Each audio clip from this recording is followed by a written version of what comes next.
to party every day of every year.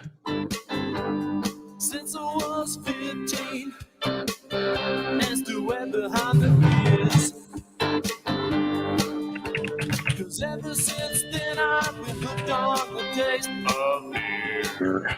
Of beer. I think we're really cool. 'Cause we're sitting by the pool with girls all around. All around. Oh, look what we just found. It's really, really cold, this last feeling taste, but we got beer. It was a girl from Spain, and Lolita was her name. Rita was her name. The zipper got stuck. Hey, Bree. Whoa, boys, we're in luck. We're in luck. Big apple stuff. We share with a shot. We got beer. Got beer. Glad for beer. I like a lot of beer. Bottom to the top. I just can't stop with beer. Beer. Oh, Lordy, his mouth is spot right now.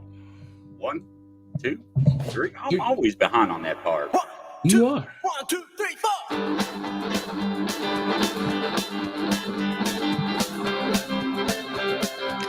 I think in my last life I was a rock star. I like bikes. I like girls. I like rolling rock too. I like Keystone, Coolers, Rocky Mountain Brews. I like the pipes and 6 packs of beer. Yeah, don't do that one. Yeah. That's a bad look. That's a bad look. Man, was that hard. I'm telling you, ladies and gentlemen, welcome to tonight's show. We got Grizzly and... Sportcat is in the house. That's right, ladies and gentlemen. Welcome, everybody. Welcome tonight, coast to coast and around the world. Welcome, Deacon. Welcome, Brianna Wilson. Hello. How's everybody doing tonight? So what is new, Sportcat? What is like going on in the world? You know, I mean, so much is happening right now. You know, it's like, unbelievable. Yeah, it's crazy, isn't it? You'd think in a week that the world would have calmed down, but no, it hasn't. It's gone crazy. Our government says there could be UFOs out there. What the? Oh, I know, right? I mean, can you explain that to me? I don't understand what's going on. Well, it appears that there's an aerial phenomena that we don't understand, and our top NATO commanders don't want to say that it's not extraterrestrial. So the White House came out and said that our best communicator, the one we haven't seen in weeks, said that it's not UFOs. I don't know. I don't know what to believe. So, you know, you got a what is that? I guess he's a 4-star general. He's a general at any rate, and he says he's not ruling anything out. Was his quote? He's not ruling anything out. So, you know, it makes no sense to me.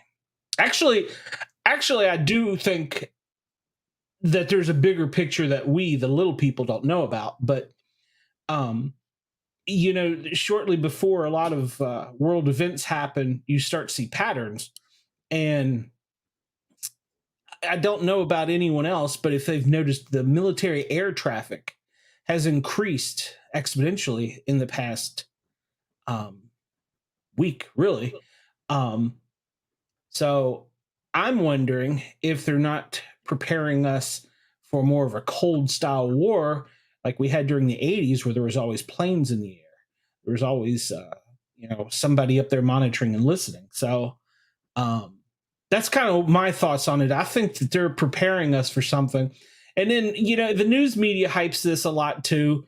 And you know, CNN, Fox, they all did it. Even Fox was horrible on it. They were like, how do you adjust an aperture? Okay, ask your cameraman behind the camera how you adjust an aperture. You know, I thought it did it normally. That I thought it was automatically. It doesn't do that anymore, or does it?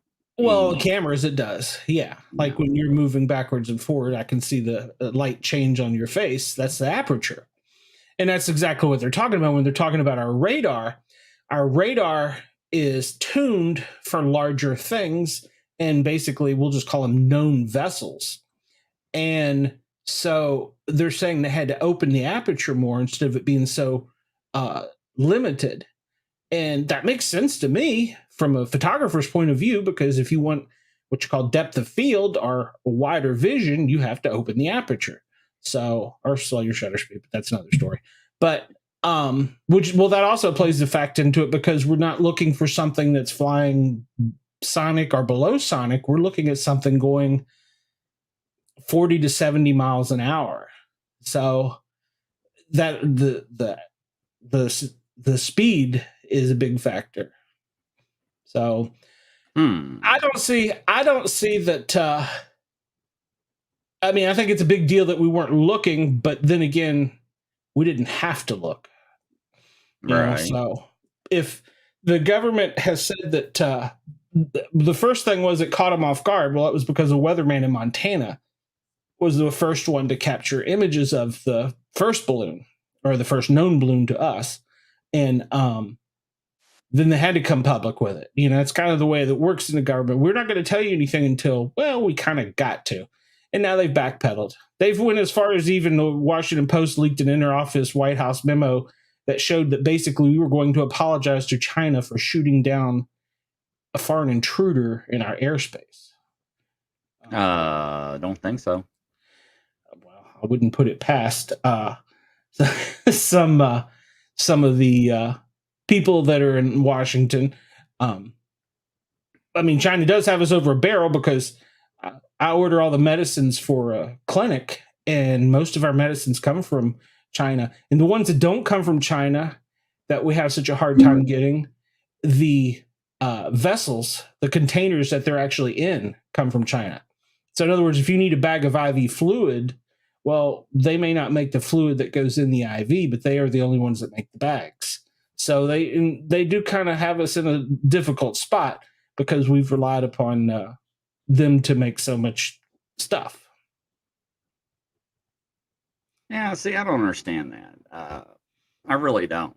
That doesn't make any sense at all. Well, with everything going on, I mean, I'm seeing pictures of F-15s, F-16s with thumbtacks underneath the wings shooting down balloons. I'm like, well, those tacks are about $500,000, or just shy of each, and we wasted one of them on the one over Lake Huron. The first shot didn't hit the target, so that was basically $500,000 wasted. It's at the bottom of Lake Huron, one of our explosives. So hopefully we'll recover it. This is well, I mean, but then again, I'll take this into consideration. You have a jet that can travel sonic. Sonic is what, greater than 700, 750? I don't remember, but it's pretty dang fast. And you got a balloon going 45, or in that case, they didn't call that a balloon. They said that it was an octagon shaped, or hexagon or octagon shaped vessel that was somehow lighter than air. So with strings attached. Well, they thought there were strings attached, but so far we have recovered no wreckage from it, which I think is kind of odd as well. So, but I mean, then again, you shoot a Sidewinder missile at something the size. I think they said that one was the size of a car. I believe that one was the size of a car. The first one was the size of like 3 buses. So yeah, I can see where there might not be much left. It's something traveling that slow, and you got a missile going at it, and it's hard for the jets to keep a lock on it, because they have to stay so far back, because they're obviously approaching it at a great rate of speed. So, but and then even Fox's Deacon there, her comment. Fox even went out and said that the government was saying there's other things floating in our air.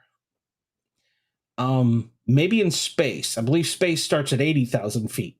but there's nothing floating in our air that we don't know about. Well, we shouldn't know about. Well, now they're backpedaling and saying that we could have even shot down one of Noah's weather balloons, which is kind of funny. So, You know, what in the world is going on? I mean, are we just taking pop shots at anything that looks like it's something we don't know, or I mean, what is it?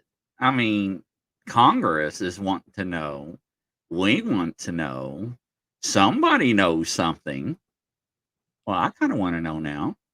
well, they held a briefing tonight, and afterwards, I heard an interview on I can't remember what radio it was.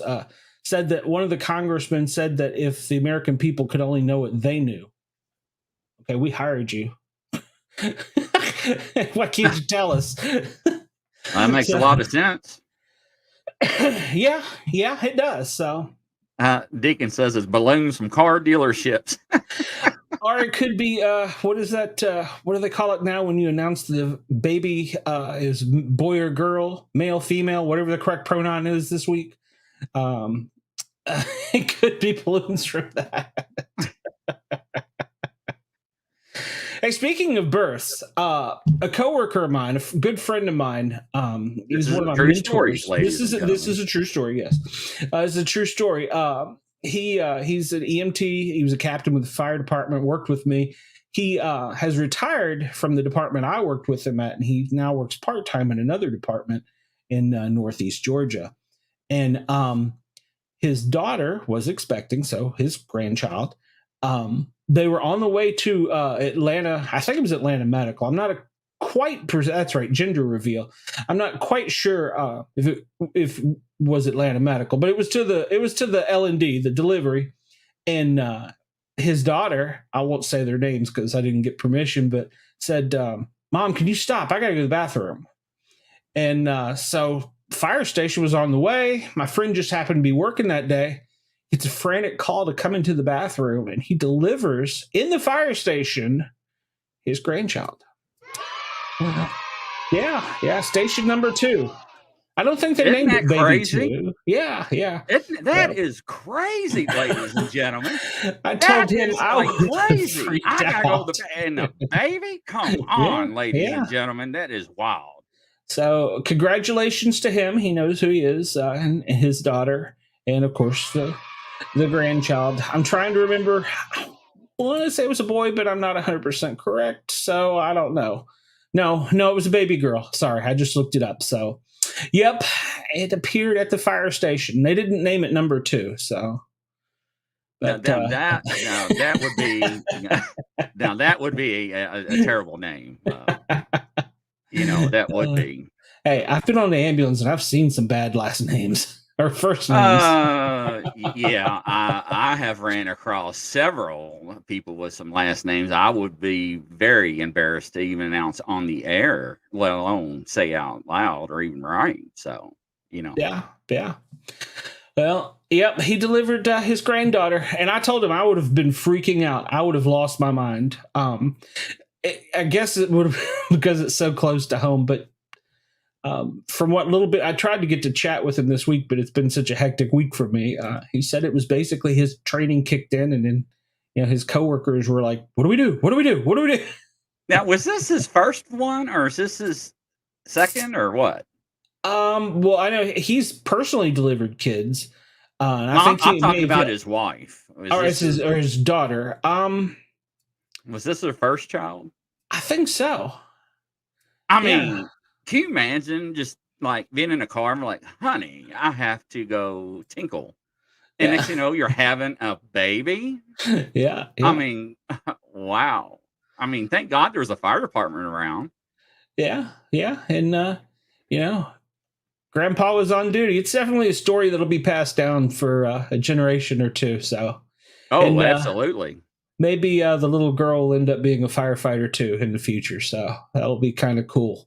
I was one of the things that I was proud of is my middle daughter took her first steps at a fire station. So I always thought that was cool. Oh, that is interesting. Yes. But, sometimes people don't realize that, every third day that's our home. We're there for 24 hours. So, it's it's our life. So, but yeah, they're all doing good. They went home, and on the way home, they stopped by the fire station to visit Grandpa again because he was on duty. So, and they visited the crew and had pictures made, and so they're all doing well. Awesome. Yeah, I'm pretty happy for him. I really am. So, well, that's good. He deserves it. He's a great guy. But yeah, I told him I would have freaked out. But let's see, other news. Well, we had the Super Bowl. I know you're not a fan. Yeah. You don't like sports. Well, yeah. Well, what was the deal with the? Everybody's talking about rubbing the rubby tum tum and all that stuff up in the air. And you're talking about Rihanna. Yeah. Yeah. Apparently, nobody knew she was pregnant because she hasn't performed in the past 5 to 7 years or something like that. And she basically announced her pregnancy to the world. Why? Just by rubbing her belly? I mean, does that indicate? No, if you saw the pictures, it was, well, I won't say it was obvious because I looked at it and was like, is she pregnant? And then, of course, I asked everybody in the house and everybody's like, no, there's no way she's pregnant. Well, she's pregnant. So, yeah, it was this suit. It was like she had on like a jumpsuit with like a rubber latex thing under it. All right. I'm not TMI, very fashion. TMI. Now I'm seeing Willy Wonka Chocolate Factory little munchkin thing. I'm still trying to figure out what the whole damn halftime show was. If those little white guys that were running around were supposed to be little sperm cells or what, running up to. I have no idea what that show is about. Are you serious? Yeah. They were all in white. I get, for lack of a better word, oversized hoodies and baggy, and they were running around and you couldn't make out a lot of detail, and they were just kind of running. It was a really weird show. The music, it is my choice of music. I recognize the songs. I like some of the songs, but it was just okay. I mean, the whole Super Bowl to me was just okay, except for that last couple plays. So I think that the fix might have been in on that one. Wow. So, yeah, they threw a flag at the end of it, and it was marginal or questionable. He did kind of tug on his jersey, but it's a contact sport. Come on, man. So they got a flag, and the other team didn't get the ball back. They'd used all their timeouts or only had 1 or 2. And so, yeah, the fix, I think, was in on that one. Well, I think somewhere during the show, somebody actually, Michael said, "E." E. I think somewhere during the show, somebody had a screenshot of the forecast of the prediction of the Super Bowl that was already predicted. Yeah, I saved that because the one that I seen going around, I saved it, and it had Philadelphia winning, but I think the score was within a couple points of what the actual score was. Yeah, so ladies and gentlemen, so what they do is that anytime that they have a big game like this, right? They have jerseys, posters, shirts, whatever paraphernalia made up. So for both teams, whoever wins, right? They're ready to sell that merchandise right then and there on site, online, right now. So true story. Yeah, so they got it both for both teams. They're both winners. So whichever team wins, they're ready to sell. So they're ready, and so that's how that works. Yeah, and the shirts that aren't given away at the end of the game to the winner, the losers, they usually go to third world country. Yes, they do. They go to the third world countries that need clothes, and they're donated, which is very generosity of these companies that make billions of dollars off of us and give them to these children in third world countries that don't have T-shirts or clothing. So it is kind of nice. Well, and that's why one shirt costs the price of 2. I'm not going to touch that subject. You made me go so I'm going to leave that alone. But they did have some good commercials during the Super Bowl, so I'll agree with that. I did like some of them. Yeah. If you're a movie fan, a couple good movies coming out. A new Transformers movie coming out. I'm always down with Transformers. And so, then Guardians of the Galaxy also is coming out. I think another Indiana Jones is coming out. There was a new movie called... Let me interrupt you on that one for a second. Now, did you Uh-oh. hear about Indiana Jones movie? Did you hear what they're doing with Harrison Ford? Were they making him younger? Yes, ladies Yeah. and gentlemen, from coast to coast around the world, they are taking Harrison Ford and they're taking all his images from all his shows that he's been in his entire career and re-imaging him into a younger Harrison Ford and putting him in this movie. So that's going to be really interesting. And I think this is going to be the future of our TV stars that are going to live on forever in reality, I think. I think we are not going to see them. Hello, Andy. I don't think we're going to see them pass on anymore. I think they're going to live on in movies for eternal, for generations. So we're going to see, Maybe.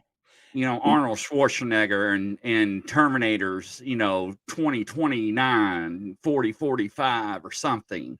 I mean, who knows where this can go? Could be. It's creepy. Could be. It's very creepy. How in the world are they doing it? It's called technology. That's what it is, Deacon. Technology. And I'll say something a little bit later about technology about that. It'll flip you out. I learned something the other day. But go ahead, Sportcat. Technology's from aliens. So. Wow. Actually, one of the local Atlanta reporters here, he developed a disease where he can no longer hear. It developed over time, and of course, that affected his speech. And so he was a radio reporter. And so what this company did, because he was so beloved in Atlanta, was they took and went back, and all the recorded audio they had of him, they broke into words. And now when he sits and types his story, the computer puts all those words together and plays it out for him, because when he can talk, but it's not, he's lost the capability of being able to deflect and tell how much audio he's put, so he sounds much different than he did before. And the disease has progressed past his hearing now, but I thought that was pretty cool technology. That they basically stripped all of his on-air reports from every time he was a local reporter reporting on crashes all the way up to Washington when he got promoted up there. And so they can take and make his stories now in his voice. Well, I thought that was kind of cool. Well, let me say this. Was it does sound a little bit off. So, well, Beethoven was deaf, yes. Yeah, Beethoven was deaf, and he's the one that wrote music and played music. But he wasn't deaf from birth, I don't believe. I believe that was a disease he got as he got older. Yeah, but he was still deaf. He was still deaf. Still talent. And there's been other musicians that had other, what would you say, deficiencies? No, not I guess deficiencies. Somebody's gonna at you for that. So yeah, right. Yeah. Okay. Disability, maybe disabilities. There we go. Some other disabilities. Sorry, my neck's hurting me. My back's hurting me a little bit. So yeah, some disabilities that are able to communicate and to paint, play musical instruments, and so forth. So that's very interesting. Yes, our brain will actually rewrite. Yeah, that is true. That is true. So, yeah. There's people who've lost limbs that are painters now. They paint with their feet. Isn't that wild? People that drive with their feet. I don't know if I'd like that, but yeah, it's stinking steering wheel. Yeah. Oh my Lord. So yeah, and in other news, we had the guy in Michigan that went on a rampage on the Spartan campus. I don't know if they said why he did yet. I don't believe he was a student. No, they said they will never know why he actually did that. They will never find out. So they didn't he didn't leave anything in writing or anything. So no, gotcha. No. So yeah, I think he injured 5 and killed 3 or something like that. And I actually got caught up listening to some of the radio traffic on that. And you're the one that notified me of it. Remember, you're the one that sent me the notification because I was like, "What?" Yeah, I was listening to some of it live as it was going down. And now, speaking from your perspective, that's a very large campus. I don't know how large, but it's very large. And they would literally, I guess, because they had limited number of officers, to secure not only the perimeter, but to try and go and sweep the different buildings or rooms. They would get a call that somebody is in this section of campus, and they'd all go running. And then they get another call in this section, and they'd all go running. So that was really chaotic for a while. There was reports that there was multiple shooters, and what from my understanding, and ladies and gentlemen, now this is just from hearing from outside sources. These are not facts, okay? So when you are outside and you hear a gunshot, you hear a bang, then a cup bang. That is a echo. That is the sonic boom of the bullet, okay? That's why you hear a cup bang. It's why you hear 2 bangs, a sonic boom. So when they were hearing gunshots, it sounded like 2 shots were being fired when there was only 1 shot, and it was echoing off the building. So it sounded like there were multiple shooters. Okay. So when students were on campus calling 911, they were saying there was somebody shooting on this side of the campus when somebody else was reporting on the other side. That was the distraction on the officers. That's why there was going to different directions. They were going towards the threat. They don't hold back. They go towards the threat. If you're by yourself, you're going in by yourself. You don't wait.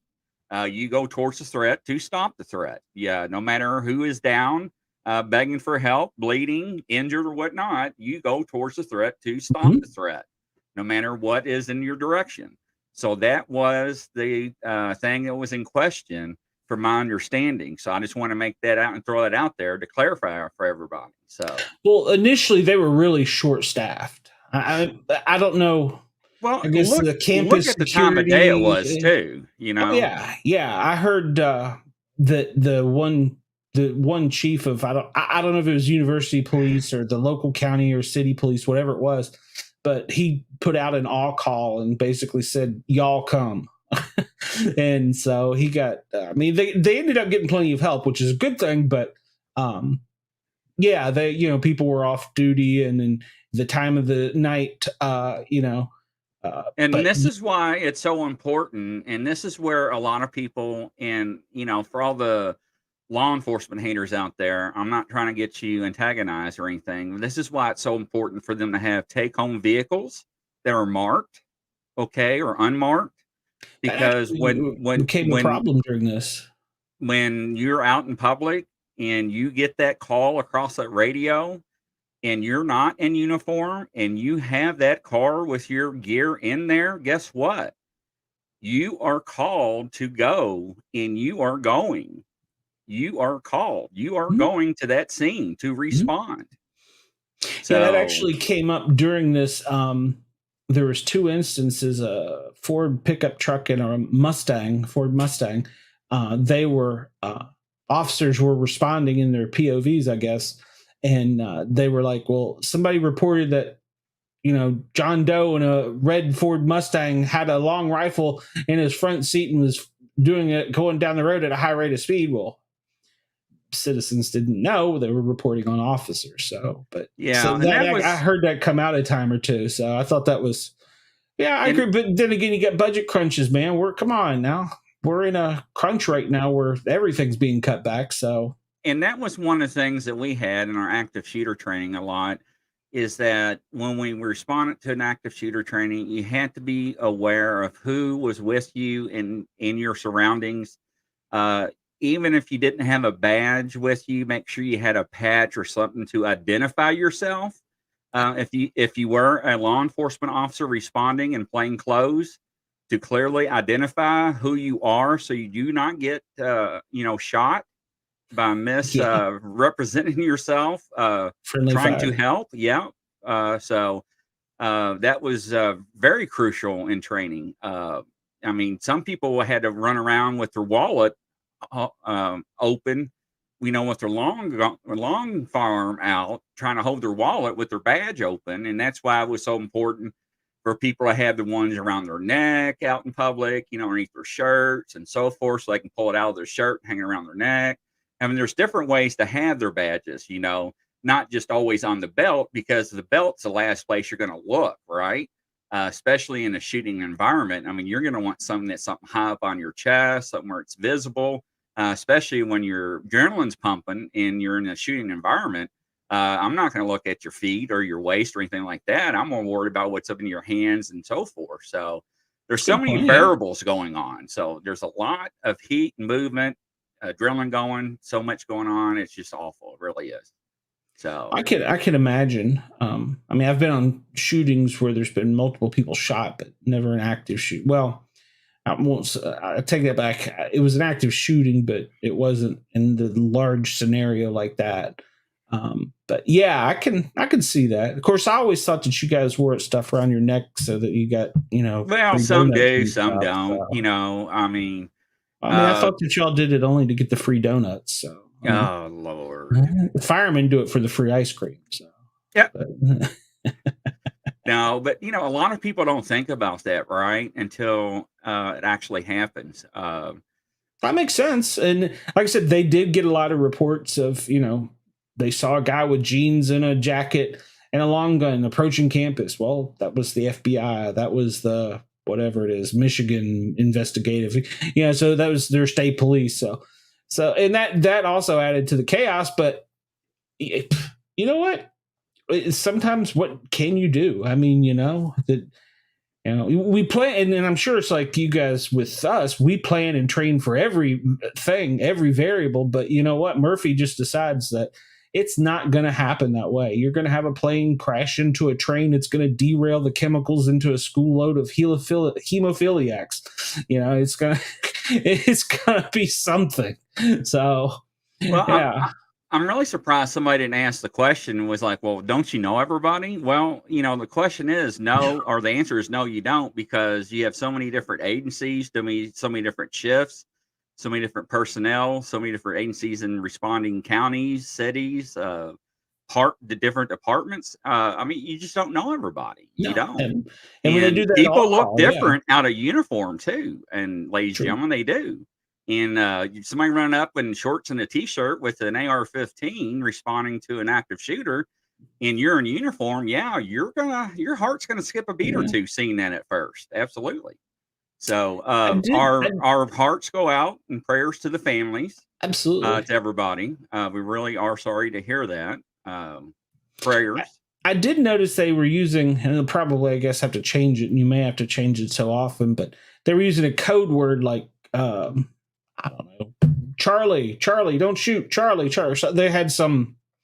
So when they would see somebody else with a weapon, they had their own little secret code. I did notice that. So yeah, typically depends on the agency. Once they set up the strategic based fan. Man, here we go. I can't even talk right now. Sound like a pig. Yeah, that hurt me to hear. I know, right? But once they set up the base and everything, and set up a line of communications, yeah, which they didn't do, by the way. Well, it's kind of hard in the heat of the moment. Like I said, the first priority is number one is get to the threat and stop the threat. Absolutely, cease it. That's number one. But number two is try to not to injure or to get into a firefight with any other casualties, especially, among other officers or civilians. If you never cleared a room before, I mean, you can go online and Google it. You got different formations you can do, T's, diamonds, formations they teach you. When you go in the room, one to the left, one to the right, one straight in. Depends on where the subject is in the room. Depends on what officer goes in. Could be the officer that can be actually shot and killed. I hate to say it that way, but it's the truth. It's the roll of the dice. We know that going in. We know that going out. So a lot of people don't realize that. So if you Google that and watch the training videos, you actually be kind of surprised. So there's a lot of stuff going on in one of those training scenarios. And there's videos out there, ladies and gentlemen, that you can actually watch. I recommend it. And actually, I see that they are actually doing a active shooter classes in churches now for civilians. Have you seen that advertised? I have. There's a friend in Tennessee that actually teaches that. So yeah, I have. So I think everybody should carry. That's just my opinion. If you're gonna carry, make sure and practice. Just practice. Yeah. Okay. Just practice. That's the only thing I have to say. Just practice. Absolutely. So, well, you brought up a good point about the bullets there. I'd never thought of that. That's absolutely correct. So let me ask you this. Okay. While the balloons were flying overhead, now that apparently this is America, we just shoot anything out of the sky. Oh Lord! What type of weapon should we use to shoot a Chinese spy balloon out from the ground, and how much do we lead it? So. All right, now this is where you get your finger out and you start measuring the air. You get your calculator, pen, and paper. You ready, ladies and gentlemen? Here we go. No. Basically, ladies and gentlemen, don't ever shoot anything up in the air. My goodness. 4th of July, New Year's Eve, people do that stuff. Oh, yeah. What goes up must come down. And let me tell you something. People do get hurt. People do die from those bullets. We had a child fatality at one of the counties I worked at. I think it was New Year's Eve. So yes. They do come through cars. They came through a roof. They were in church. Roof. Yes, they do. Hit him in the head, turned and looked at his mom and said, "I'm not feeling well." And she's like, "What do you mean?" He fell over. I had a school teacher when I was younger. This was out in Kentucky. He was out in the junkyard removing a part off of a vehicle. And he said he felt like he got a bee stung on the back of his ear, right behind his ear, a bee stung.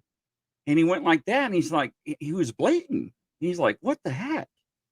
And it was bleeding real bad. And he said there was a hole there. And he got hit with a 22 over 3 miles away. Wow. Somebody shot it up in the air, a 22 long rifle. So did you find this person?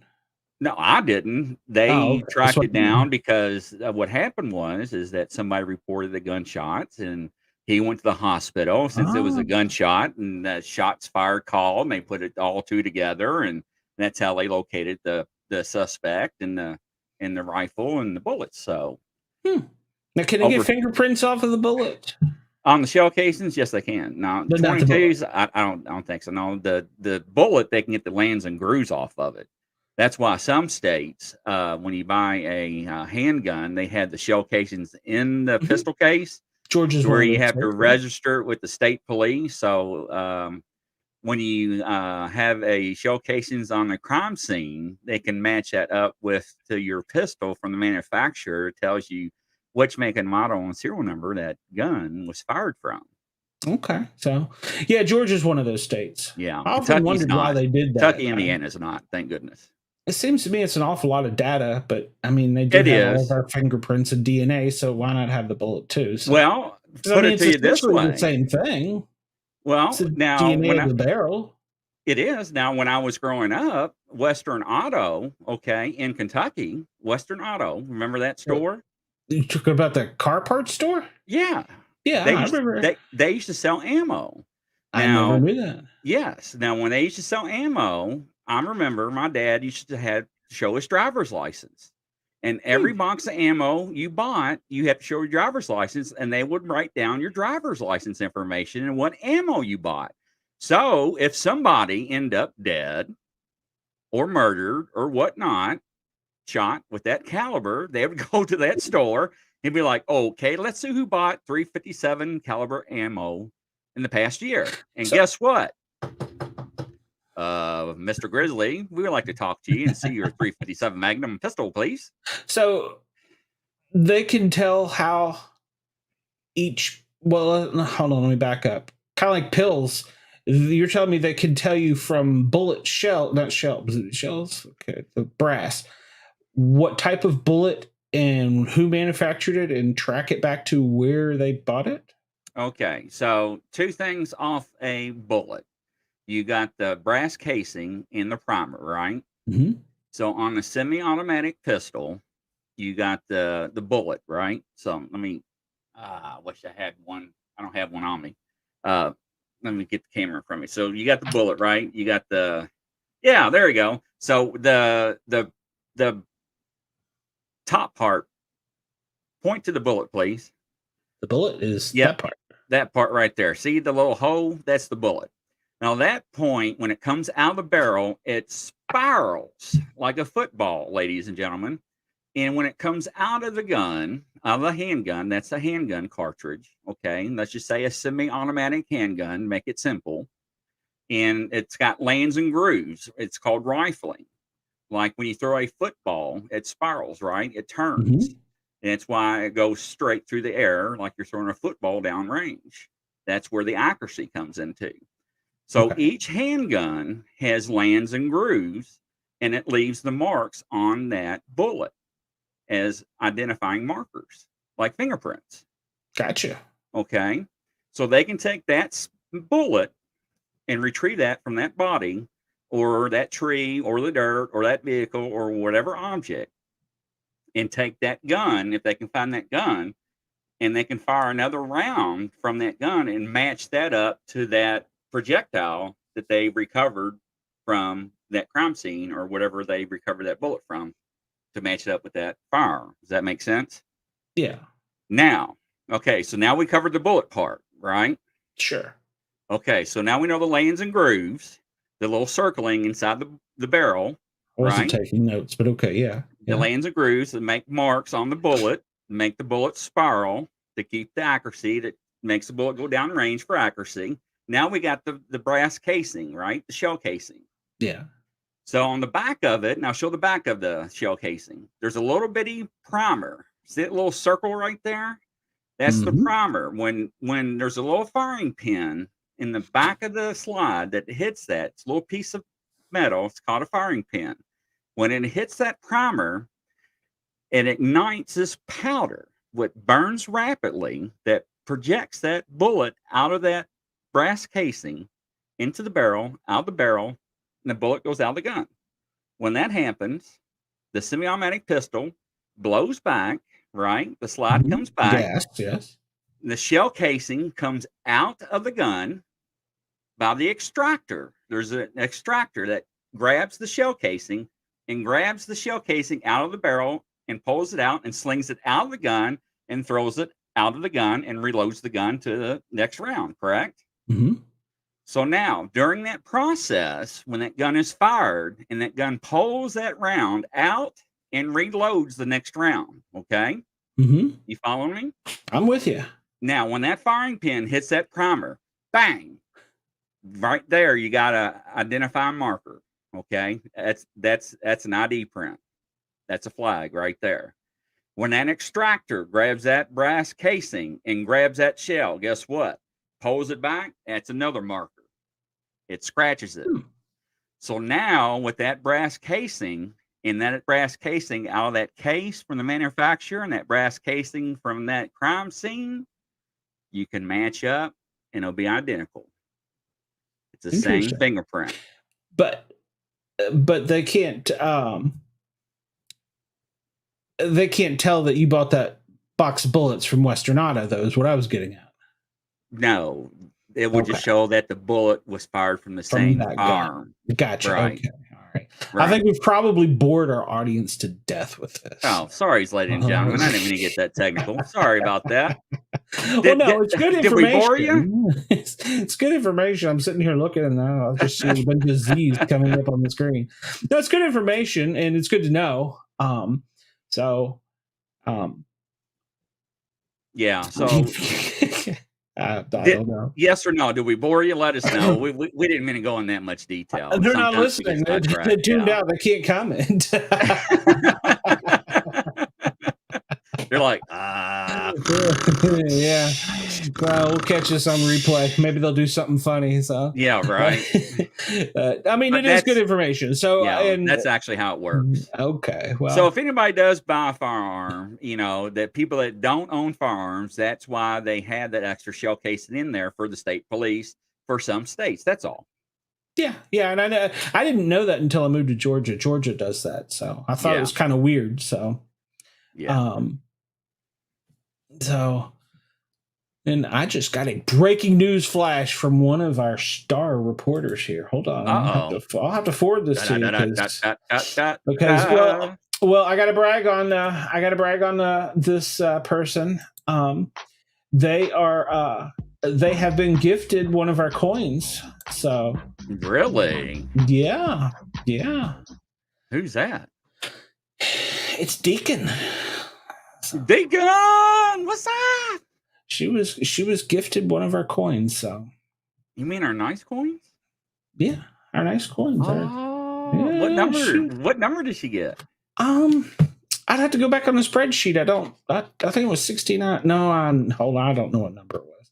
So I know she's not listening. I got a slack for that one. Yeah, she was gifted a coin. So I forwarded that to you. She had sent that to me. Yeah, I had saw this news article earlier, and we were talking about how I think that the government is trying to ramp us up for getting more air traffic, and so military vessels in the air. Oh yeah, it's Lucky 13. Probably. So I think that's what a lot of it is. And tonight in Alabama, they had a crash of a Black Hawk.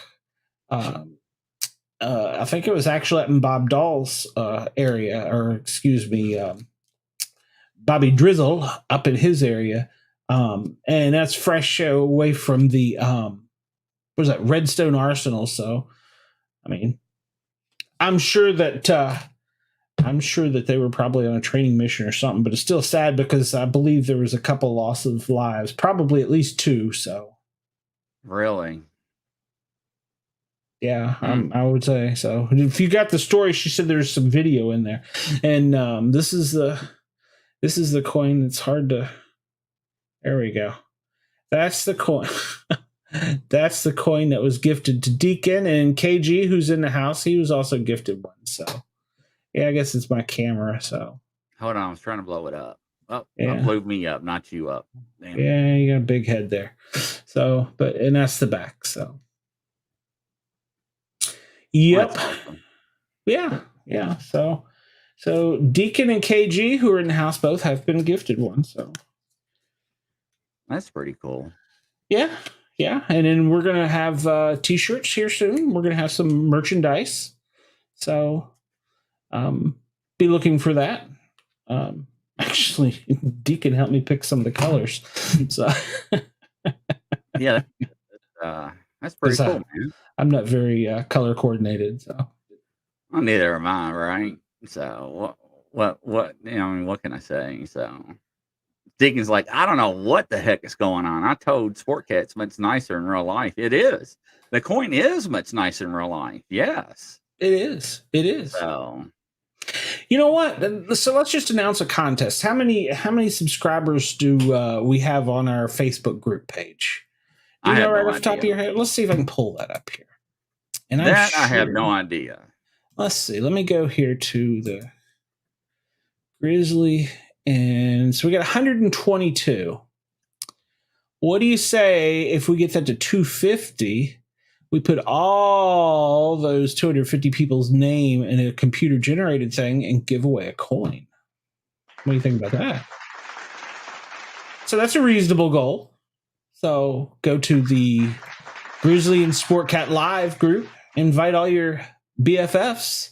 We get to 250 from number 1 through 250 that were subscribers, excluding me and you, of course. Okay. Family members. Yeah, I'm down with that. We will throw all the names in the hopper and we will draw one lucky winner. So how about that? So there's a challenge. Go invite your friends and family and we will put our new admin on that. I'm always up for a good challenge, ladies and gentlemen. Yeah. Nobody remembers Jake the Snake Roberts, do they? Or oh man, that's old. yeah. That's old wrestling.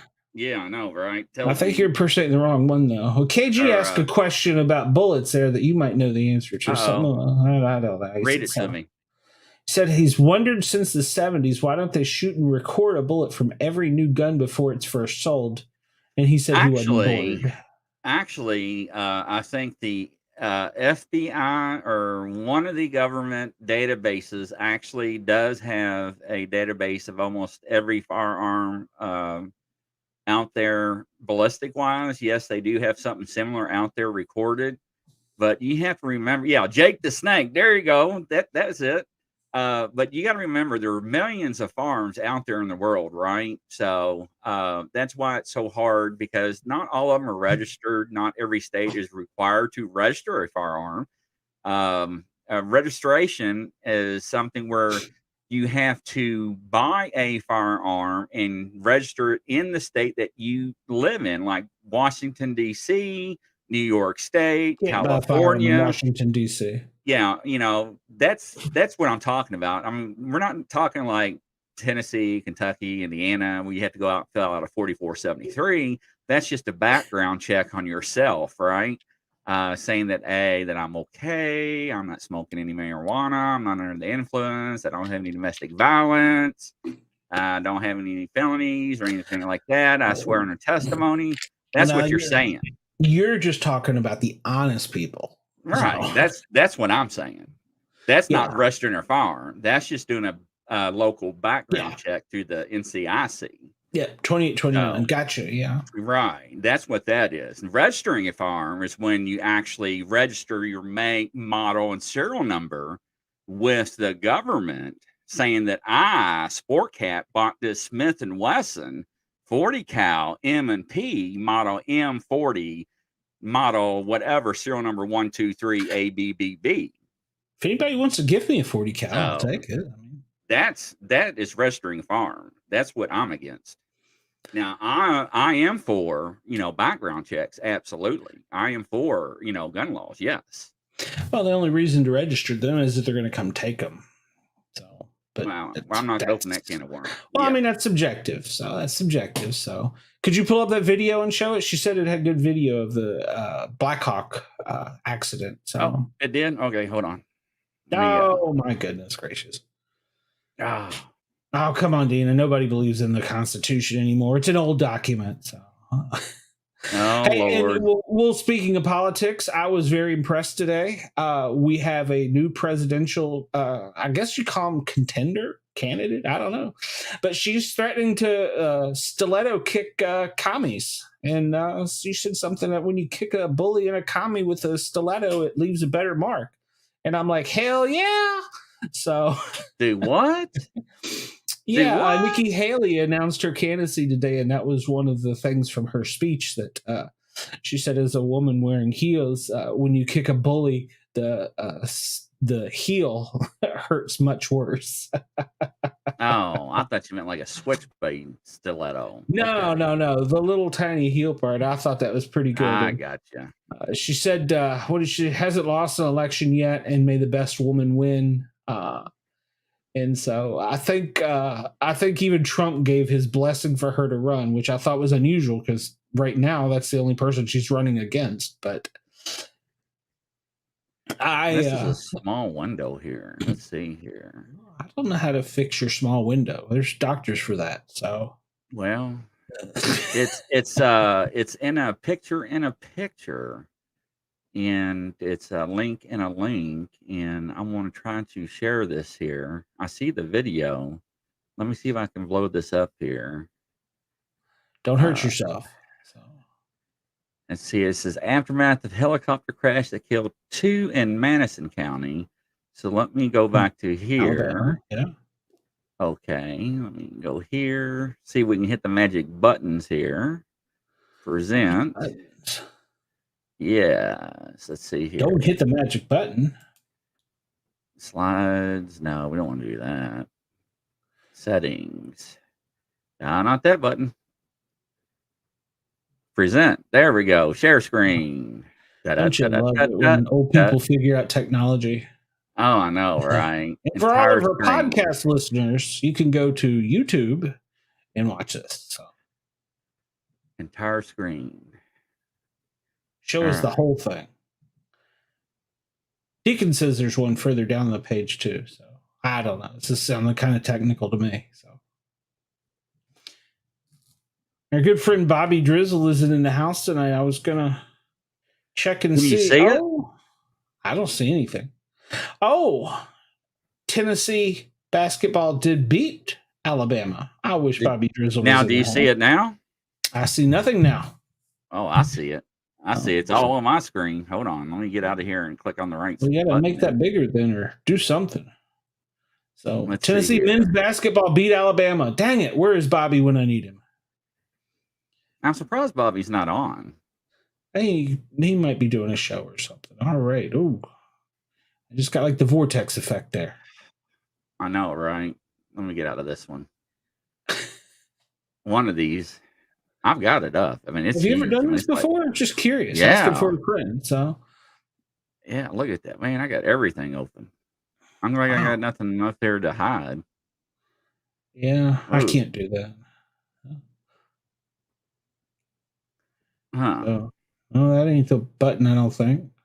Nah. Oh, I got rid of you. Why are you kicking me out of the show? I'm the star. I don't know, man. No, I don't know. For some reason, the link is in a link, so it won't let me open it up. But I went to YouTube to try to pull it up, and it's not in YouTube because it's a media link, so I can't pull it up. Okay. But when I watch it on my side, it's a full screen. Okay. But it won't let me pull it up on this side, so I do apologize, ladies and gentlemen. Well, there's another video further down the page, she says. All right. Well, while we're talking, I'll search that real quick. All right. Well, while you're doing that, I'm going to go ahead because I don't want to be rude. I want to introduce our next guest that's going to be coming in.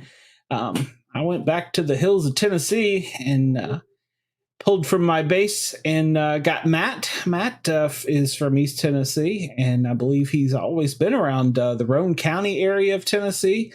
For those of you all familiar with Tennessee. Matt. And he was fascinated with Bigfoot way back in the day, but after watching the Peter Graves TV show. And so now he goes out and looks and researches and does field work and has been shown on several things, including finding Bigfoot, Monsters and Mysteries in America. And not YouTube, Tubi, which is I just found Tubi recently. Scariest Monsters in America. And so he's been doing podcasts, and I asked him, I said, hey, you want to come on here and tell us your stories? So I asked him Matt. if he would come in. Hey, how's it going, guys? Whoa. Hey, how are you? Hey, how are you there? Oh, I want that shirt. I've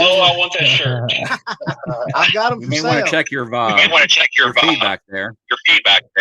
I'm sorry. Yeah, he's got his double whammy going on there. Can you check your settings on your mic or your computer there, Matt? You got two sounds going at once. Let me bring you back on here and see if we got that fixed. All I have is my phone. Okay. My computer somehow it wouldn't pick it up. Okay. Well, do you have YouTube open? Because if you have YouTube open, that's where the heterodyne will come from. I do not. I don't have anything else open. Yeah, neither do I. I don't know. Well, Matt, you can tell us as long as we're not talking, we don't hear it, I believe. Okay. Do you guys hear me double feedback to you right now? No, sir. No? Okay. No. Okay, so, we'll give it a try. We'll just try to take our time with it, I suppose. There you go. So tell us how you got into this. And how can you get that shirt? Well, in 2005, my then 15-year-old son had an encounter in our backyard in Roane County. And it just skyrocketed from there, I suppose. I mean, I wouldn't say skyrocketed. It just became something that I got involved with.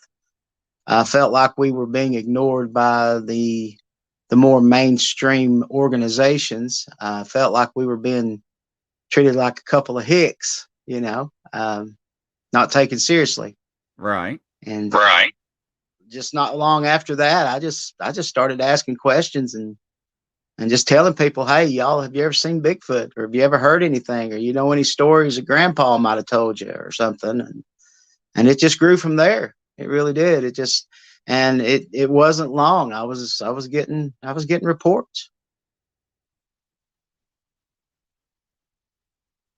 Here with Tennessee.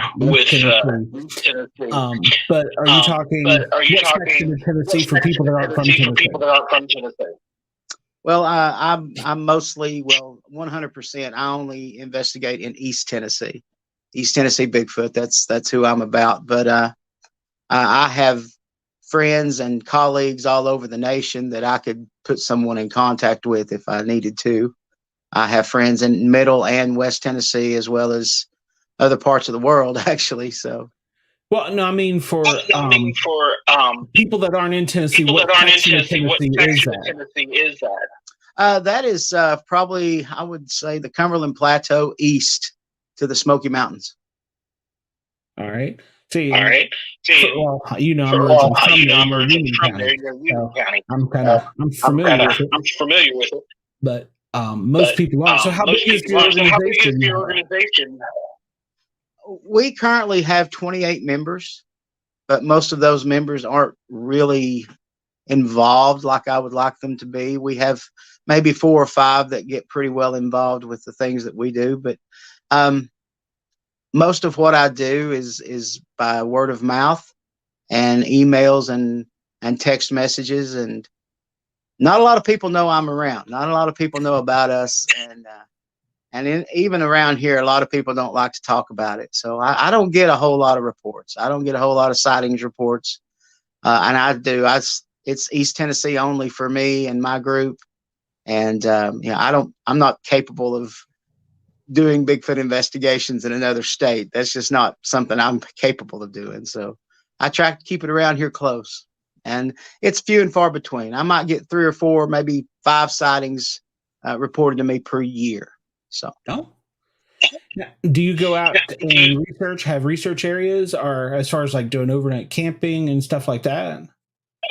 I have members of our group that do that. I do not. Again, a lot of the reports we get are anywhere from 2 weeks to 2 to 10 years old. A lot of people just want to get it off their chest. They just want to talk to somebody. Fresh reports are very rare, very, very rare around here. I have one particular gentleman who's a friend of the group who has contacted me about a lady who saw something back last July, and he promised me she's going to call me and talk to me about this. And I think he told me that about 3 months ago. So, I mean, that's just the way it is here. Yeah, I understand that. I know some of the people that I've spoken to, that's been treated almost as if they get passed down, and it's almost like a family tradition, or they live on their property, they stay on their property, and they know about them. And they know about them, and they don't. Yeah, it's like they're even almost to the point of protecting what they know.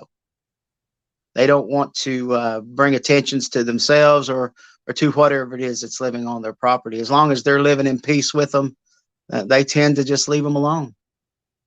I've actually heard a lot of people in Tennessee, and from the people I've talked to, they will, what's it called? Habitation. They'll feed them. Mm-hmm. Yeah. Yeah. That definitely not. I would hate to miss one night and somebody rip my roof off my house or something. So I don't recommend anybody do that, but I do know of that happening.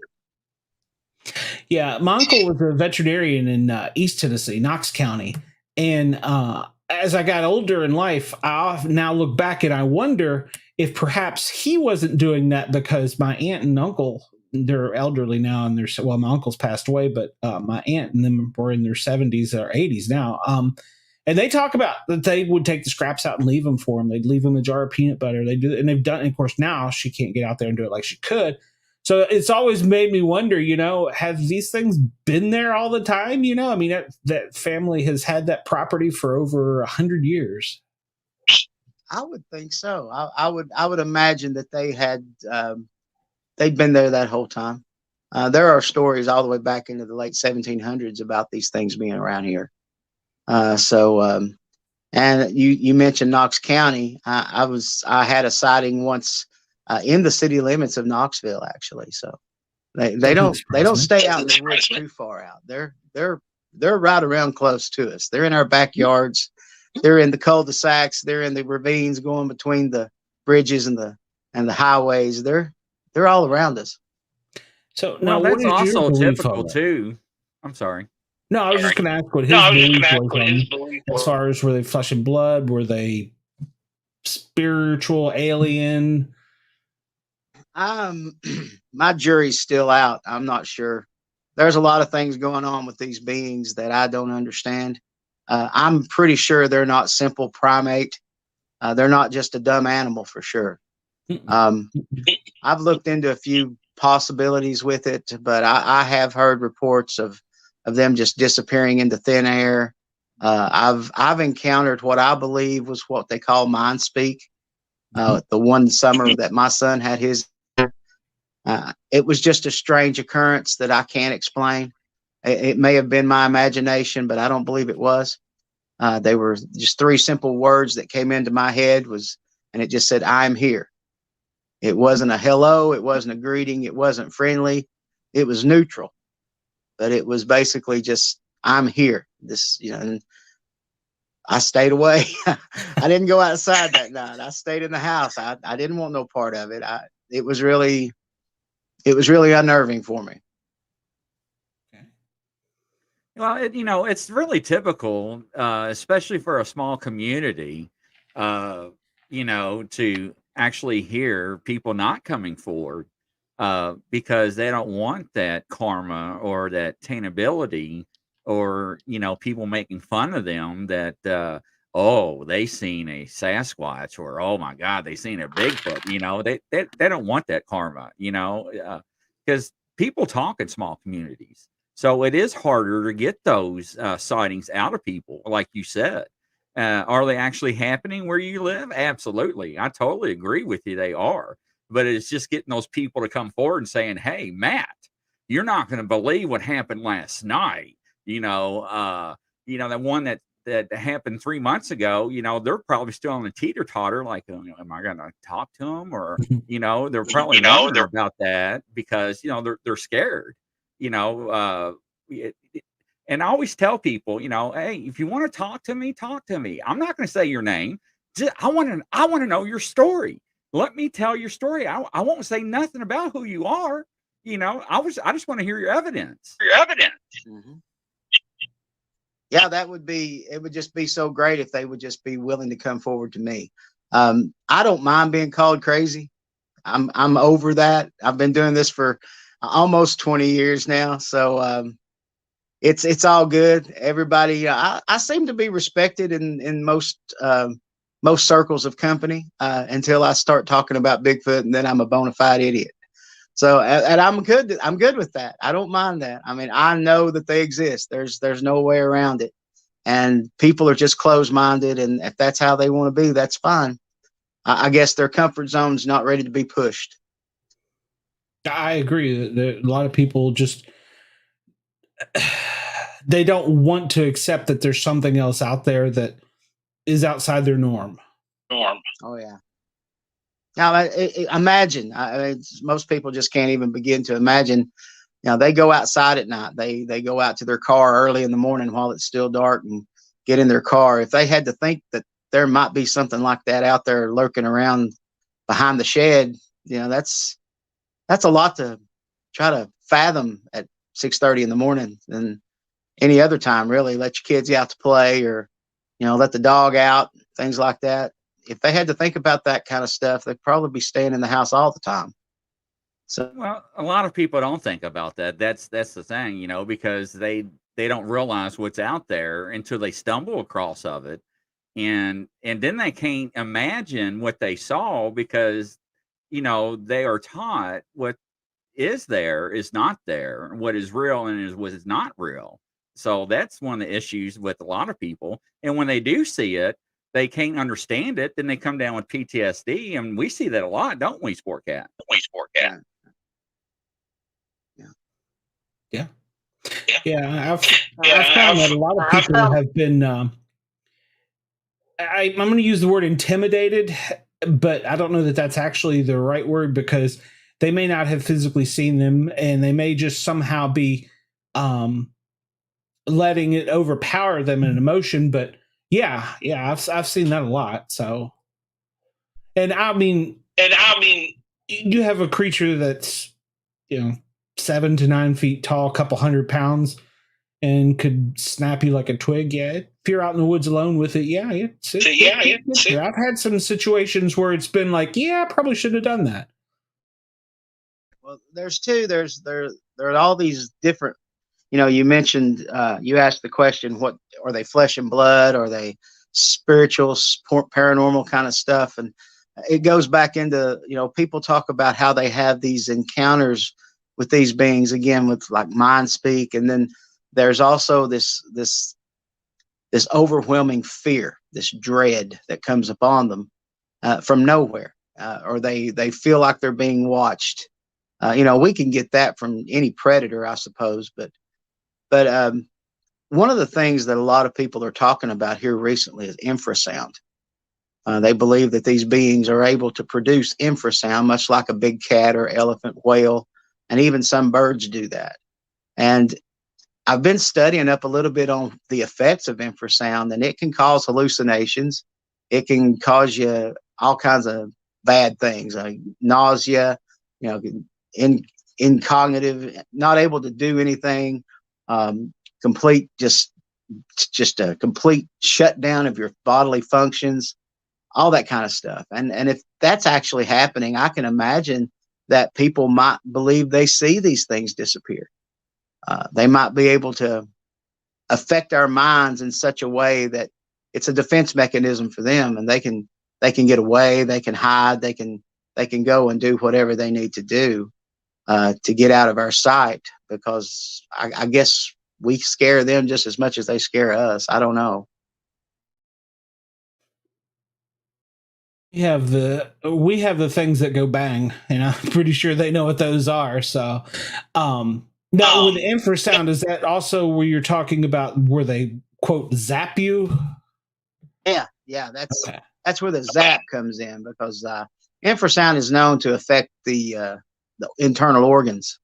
It's not only a mental thing, but it can physically do things to your body.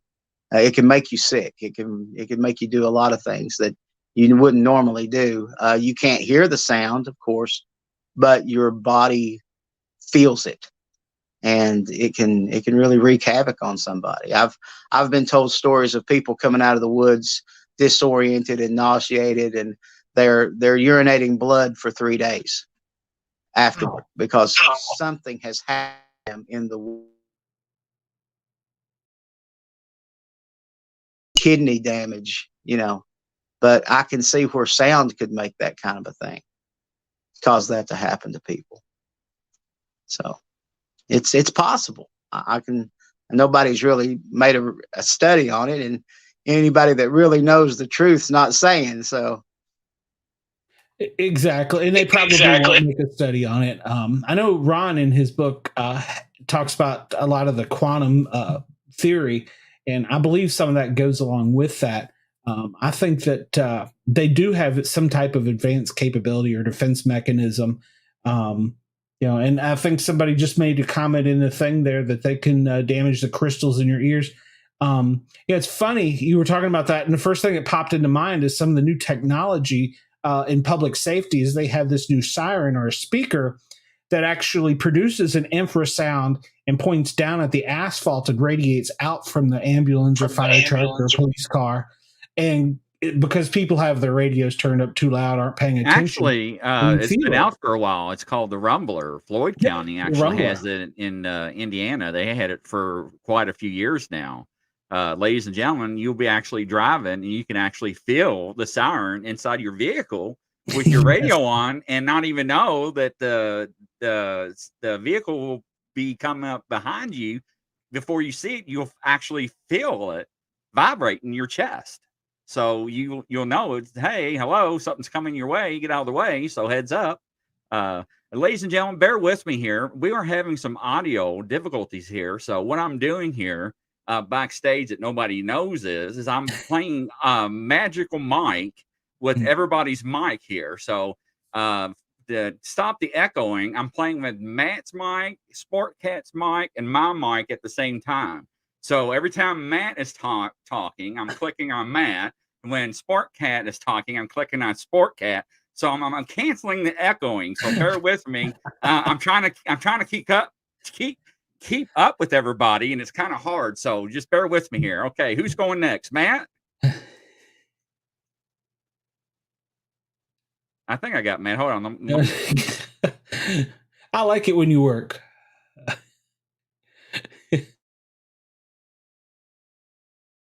It's just one of the men possibly be, but I'm not ready to rule out paranormal. I'm really not, because I am a spiritual being. I know that the paranormal exists.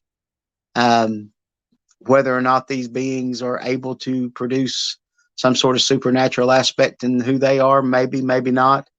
The Native Americans have always said that they were supernatural beings, both physical and in the other realm. And who am I to say? I would much rather trust what the natives of this nation say than what the modern scientists say. That's just me. And that's because they've been here a lot longer than we have. So. Well, they probably have a lot less to hide than our government. So, and I also, that's something I think that our government probably, I don't want to say they have a body count, but they have knowledge of, their population and at least their existence.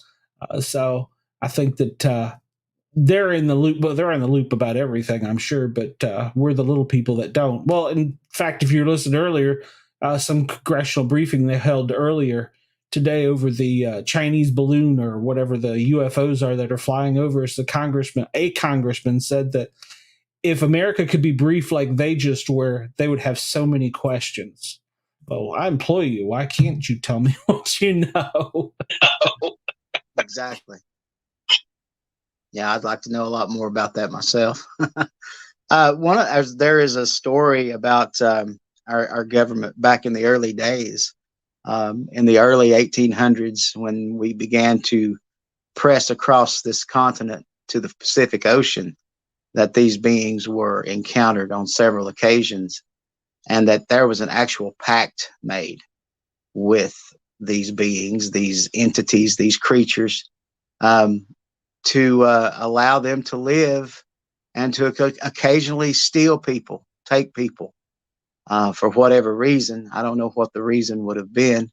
And then, of course, today, I hear stories and I read reports where there are actually military groups that are on the ground eliminating pockets of these beings because they're causing somebody too much trouble, or they're getting too close to something they're not supposed to be getting close to. And it's funny, too, that a lot of the very active areas where these beings and others similar to them are active, you will find a military base close by. Mm-hmm. Yeah. My first sighting actually was with the Mount Vernon Monster as a teenager. And the Mount Vernon Monster is in Virginia. It's just outside of Washington, D.C., the nation's capital. And this was from the, early 80s to mid 80s. And it was only in town. It was only seen for a brief period of time in the military bases. Well, Washington, D.C. is a military compound in itself, but it was right beside a military base where most of the sightings were. And no one, the park police, the DNR, the local police, and even the military could find or capture this thing, but then it mysteriously disappeared. Yeah, a lot. There's even people out there that think that the government actually created these things.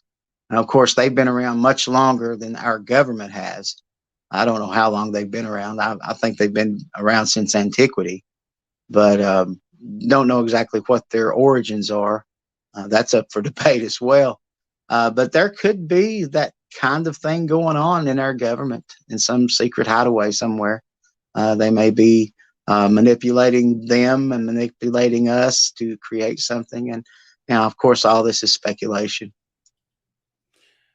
Yeah, you will. Well, like we were saying, you'll never honestly know. They tell us what they want us. That we're like their houseplants. They water us and give us the information, and we soak it up. So that's actually the truth, and you're right, Sportcat, and that's the way it unfortunately it rose.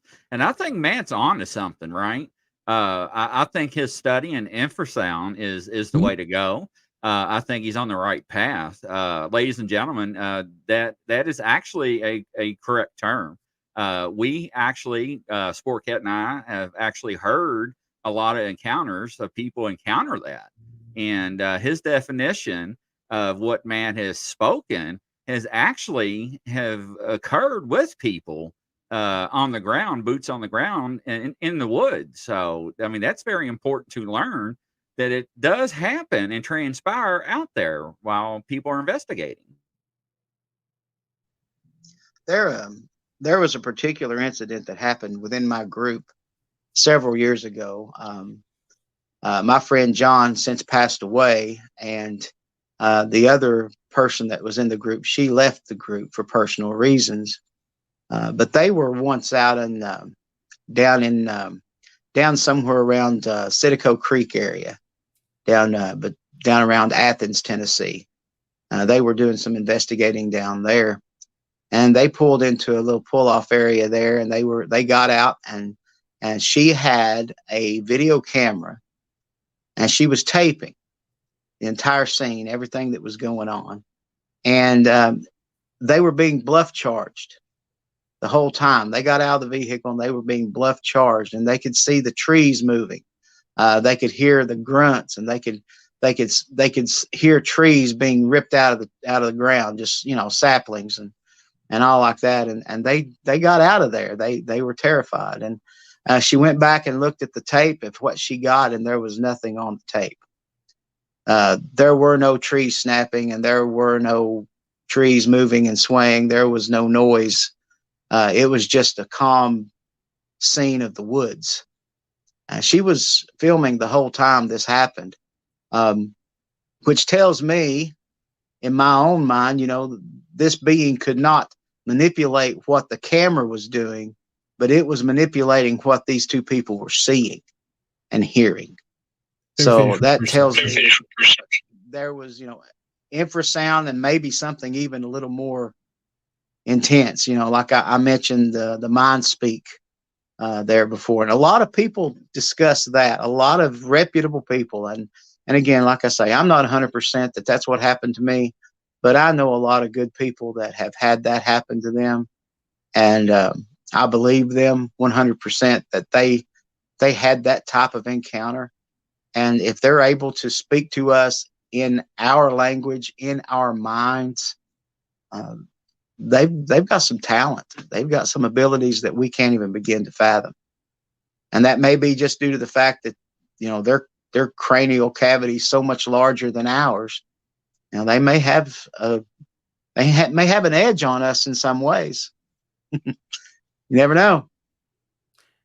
Well, I do know that they can mimic. I've heard that firsthand. Yeah, they can. You're right. Yeah, my son and I were out camping, and in the middle of the night, he was calling me. And he wasn't calling me, and it was my son. And I was like, because at first I thought I was dreaming. And then I laid there and I'm like, okay, there's this hideous smell. I hear something. Yeah, I know what this is. So yeah, speak languages. Yeah. Hold on. I'm sorry. I clicked the wrong button. I've heard stories of women out hiking in the woods and alone, and they swear they hear a baby crying, or someone saying, "Help me, help me," almost like they're trying to lure a person off the trail and into the deep woods to do who knows what. It's just a very, it's a very unnerving thing. You know, a lot of people say that Bigfoot are just aliens, and they are working for other aliens who are abducting humans. Now, the rabbit hole can go in any different direction, as deep as you want to go with these things. I try not to be a definite on any of it, because I just don't know. It's intriguing, and like I say, I've heard a lot of strange stories, even here in East Tennessee, not necessarily from across the country, but just right around here close. So what's the strangest?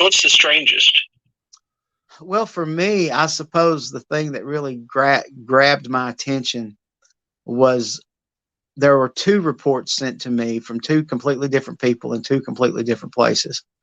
And the one was in the city of Knoxville.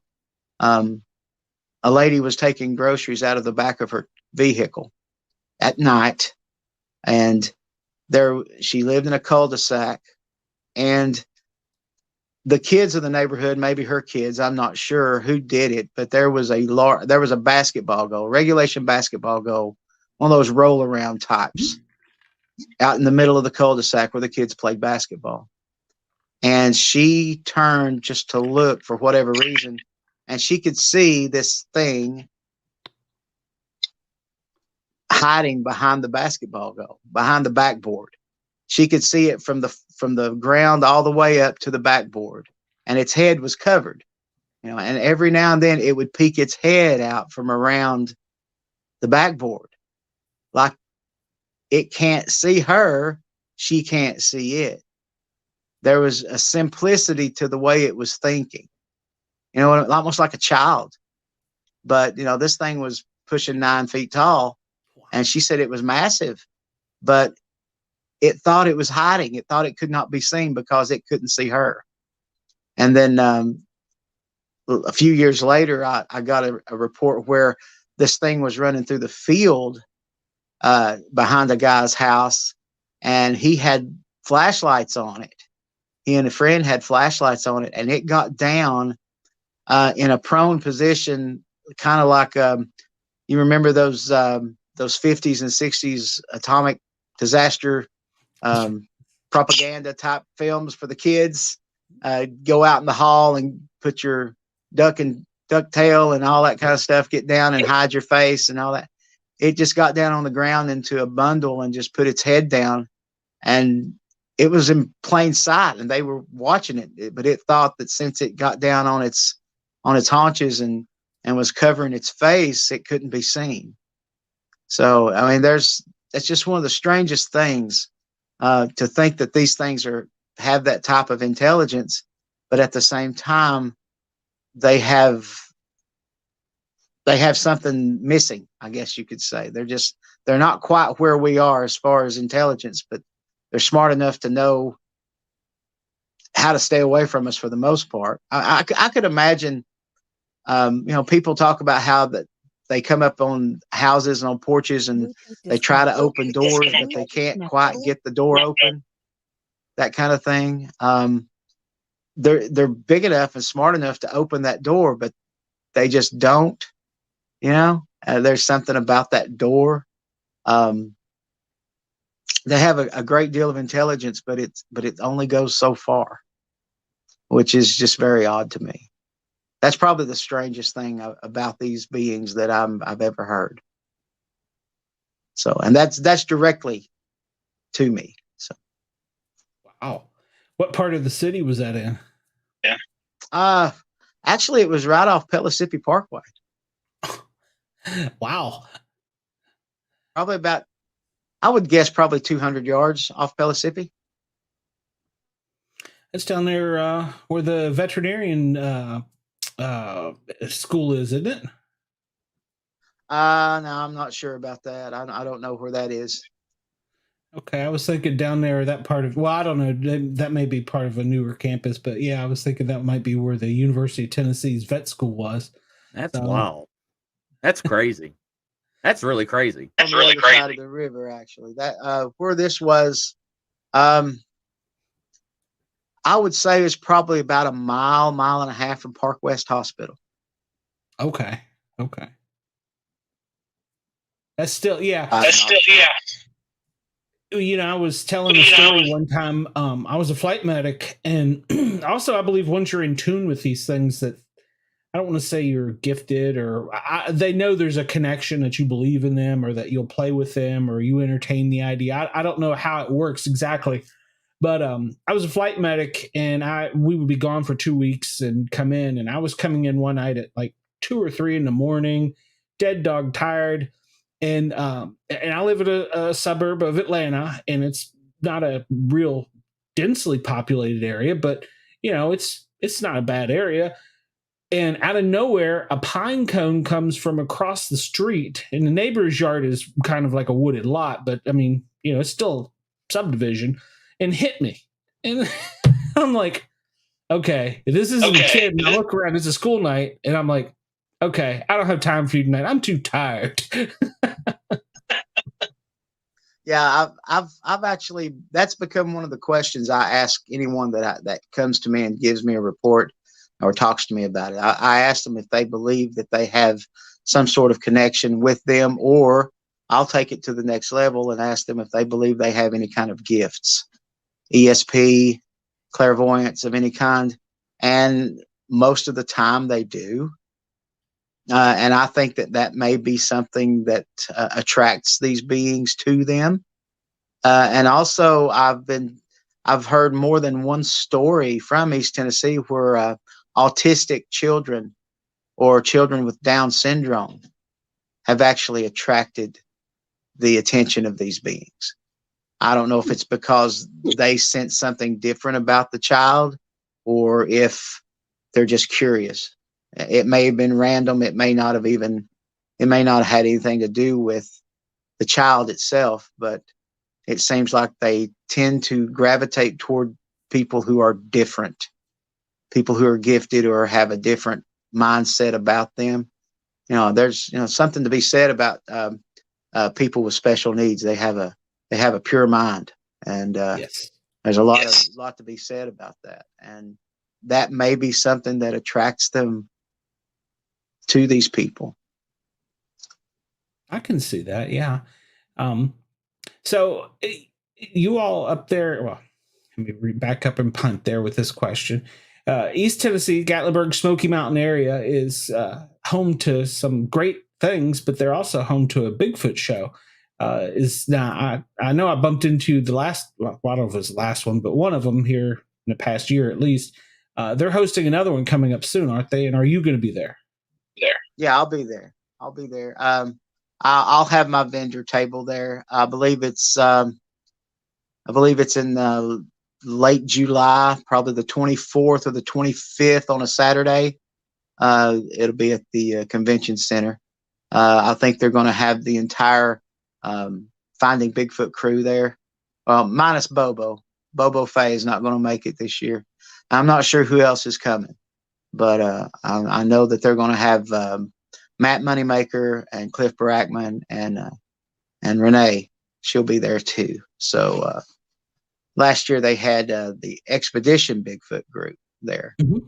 It's a good show. I mean, there's a lot being talked about there. A lot goes on there. Of course, I get to talk to just about anybody and everybody that comes by, and a lot of them are skeptical, but then there's some believers, and I get some good stories out of there. Also there'll be Western North Carolina Bigfoot Festival's coming in May. I'll be speaking at that engagement. And then there's a Tennessee Cryptid and Wildman Conference in Burns, Tennessee in October that I'll be speaking at. Okay, so that's the first annual. That's a new one. And then the week after that, the Upper Cumberland Bigfoot Festival will be had there in Crossville. So there's a lot of Bigfoot stuff going on up here. There's a really big one coming in Townsend. I've never bothered to go to the one in Townsend because there's the first one, there was like 20 or 30,000 people showed up to that one, and it was just, and I didn't want to battle those folks. So but yeah, Bigfoot's a big deal. It's really a big deal around here, and again, by most standards, it's a good time for everybody, and people just want to relish in the, I don't know, the cartoonish aspects of this thing, but there's a serious side to this, and I'd hate to see somebody get hurt. Well, a lot of people still are under the opinion that they're like Chewbacca or some, they're warm and fuzzy. Yeah, Come here, baby. Yeah. Let me give you some love, baby. I mean, really? Come on, man. You watch too much TV, ladies and gentlemen. Come on. Oh, yeah. There's potential danger involved in this stuff. I mean, I don't go alone. I never go out alone. I just won't do it, and I always go armed. I hate to say that, but I don't necessarily go. I don't necessarily go armed because I'm going to kill one. I don't believe in killing one. I don't believe in or hurting one in any way. But there's stuff out there in those woods that you got to watch for. I mean, people hide in the woods making meth nowadays. You got to be careful, especially around these parts. See, now I'm not the only one that says that. See, now Matt agrees with me, guys. There are meth heads and crackheads in the woods, ladies and gentlemen, making meth. And we call them shake and bakes, okay? So you got to be careful. I've never heard that. Yeah, shake and bakes. Matt knows, right, Matt? Yep. Hey, it's not been too many years ago. I mean, I think it was actually on the local news where some dogs dragged in some paraphernalia that came out of the woods, and somebody had been making meth out in the woods. They found, I think it was an old broken down school bus that was full of, well, honestly, I mean, I just tell you, they had been urinating in those 2-liter bottles and reconstituting it to get more meth to sell or use again. I mean, that's a desperately bad problem around here. It's getting worse by the day. Wow. Now we're talking about Breaking Bad. Now we're getting the Breaking Bad series thing out. I mean, no, and I agree with Matt. I mean, we are not a hunt to kill organization or people at all, right? But we are believers into defending yourself against any harm or anything like that. Absolutely, I agree with you on that. Yeah, I mean, it's, again, I'm anti-kill. I'm not just no kill. I'm anti-kill. I don't or won't support any other organization that believes that that's what has to be done, even though that's probably what's going to happen. But I honestly, I don't think that the powers that be would allow that to come to fruition. I believe there's a need to keep the truth about these beings and the other ones that are out there off the table. People just freak out too bad. It changed the paradigm of way too many people. And it's like you guys were talking earlier about the UFOs. I'm not sure what's going on with that. I think a lot of it might be just a big diversion to take some heat off of some other things that are going on. But once disclosure comes, they're going to have to figure out a way to keep people in check. I think Men in Black, Tommy Lee Jones talking to Will Smith on that park bench, that was a perfect example. He said, a person is smart, but people are stupid. A person, some folks could handle the truth, but the masses will just panic, start buying up all the toilet paper. That's actually he's right. He actually proved a point. I mean, that actually happened. I mean, look at everybody fighting over toilet paper, whatever we want to call it. Yeah. Your Yankee showing. I'm doing real good with the mic button. You know how hard it is to hit everybody's button at once and mute and stuff. Hold on, Matt. I'm getting ready to release you so I don't echo. Hold on here. All right, Matt, you're live. Okay. Well, yeah, it's there's so much going on out there in the world right now. We just don't know. And Bigfoot is just that's a part of it that most people don't even think about. So, and it's something that unfortunately, sometimes I have to, think about it every day. I mean, it's not really, I won't call it fun, but it's very intriguing. It's something that just keeps my interest. I have to know more. I have to keep going. I have to keep looking. I have to keep searching. I have to keep an open mind, and I have to keep asking people, what have you saw? What have you heard? What do you know? And it may be all tied in together with some of the other things that are going on. I was on a podcast a few weeks ago, and I mentioned to him, talked a little bit about Dogman. I don't want any part of Dogman, absolutely none whatsoever. So, but I've gotten actually a few Dogman reports as well. So, Where'd everybody go? I think our control operator pushed the wrong button. I moved So what to do the you think middle. of Dogman?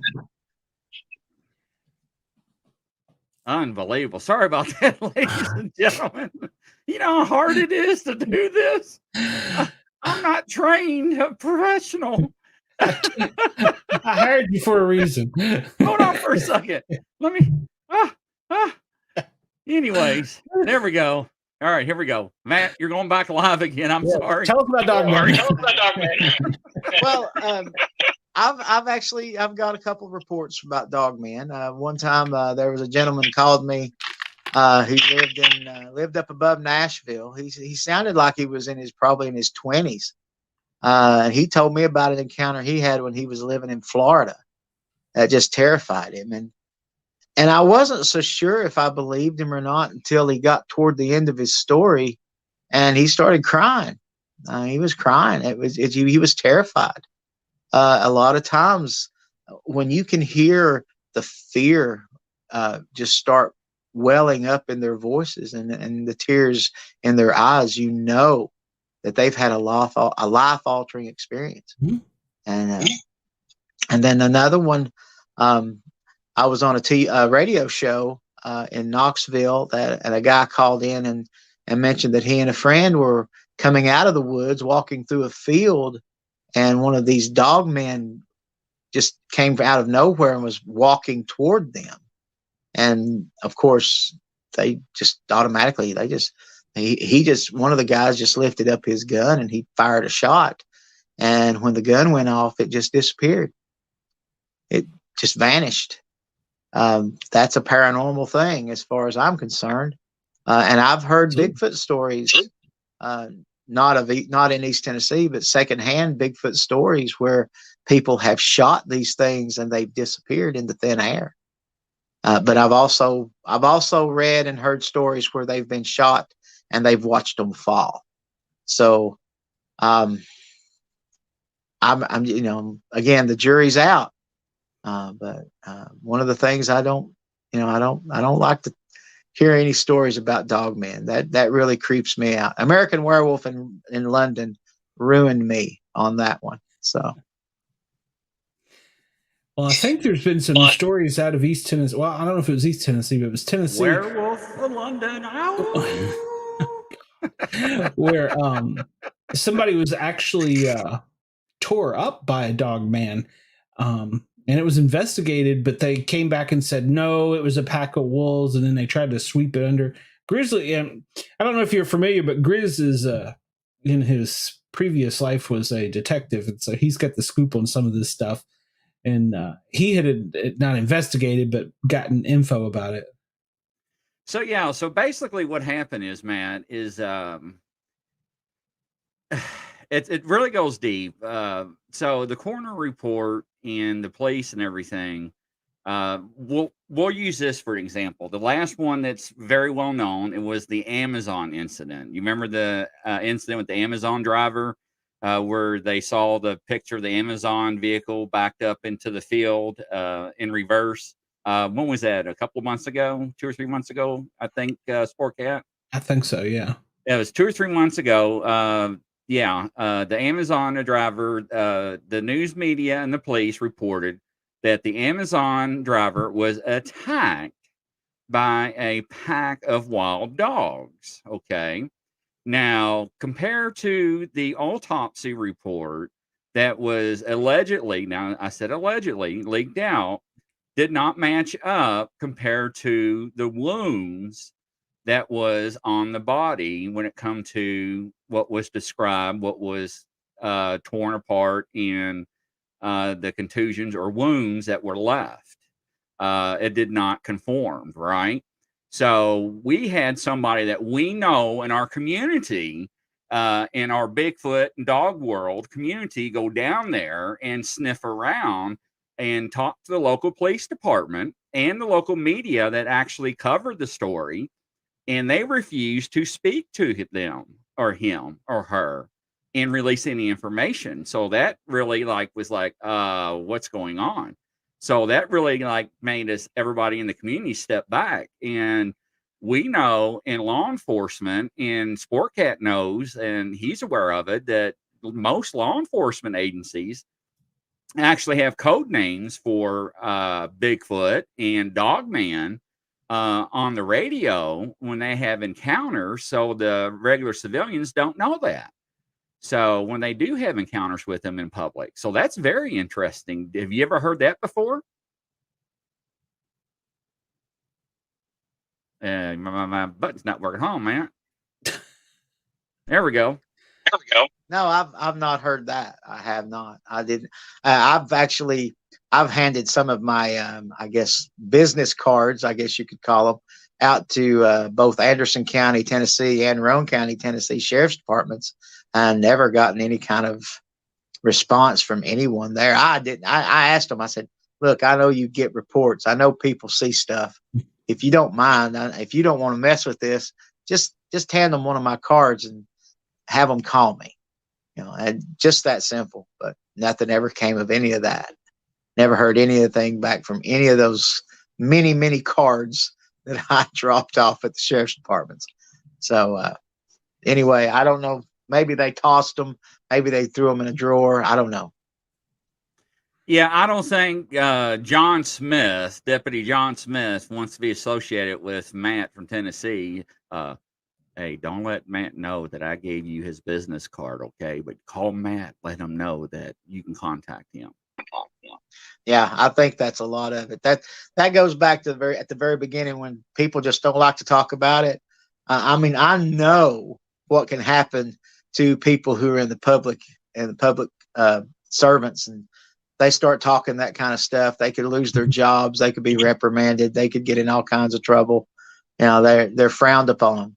I never heard of this, but I could imagine folks in law enforcement go to those like you watch on TV. They have the meeting before everybody goes out on patrol.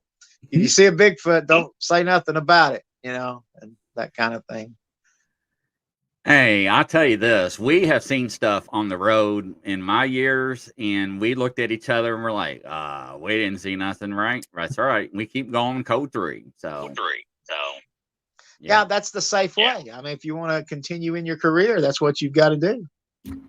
So I enough to work at a company where it didn't really matter that much. They did tell me early on, don't ever mention the name of this company to anyone when you're talking about Bigfoot. That's okay. I'll never drag you guys into any of this. So, and I've worked for them for over 25 years, and they seem to like me.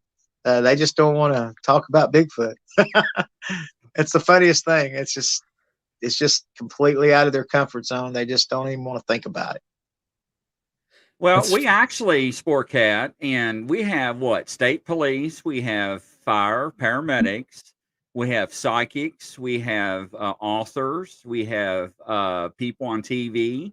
We have all kinds of people on our administrative team, on our Facebook groups, that cannot, even on the state police, cannot be recognized or associated with us out in public because of their positions they hold, because they're afraid because of their position, like you said, if they're public servant.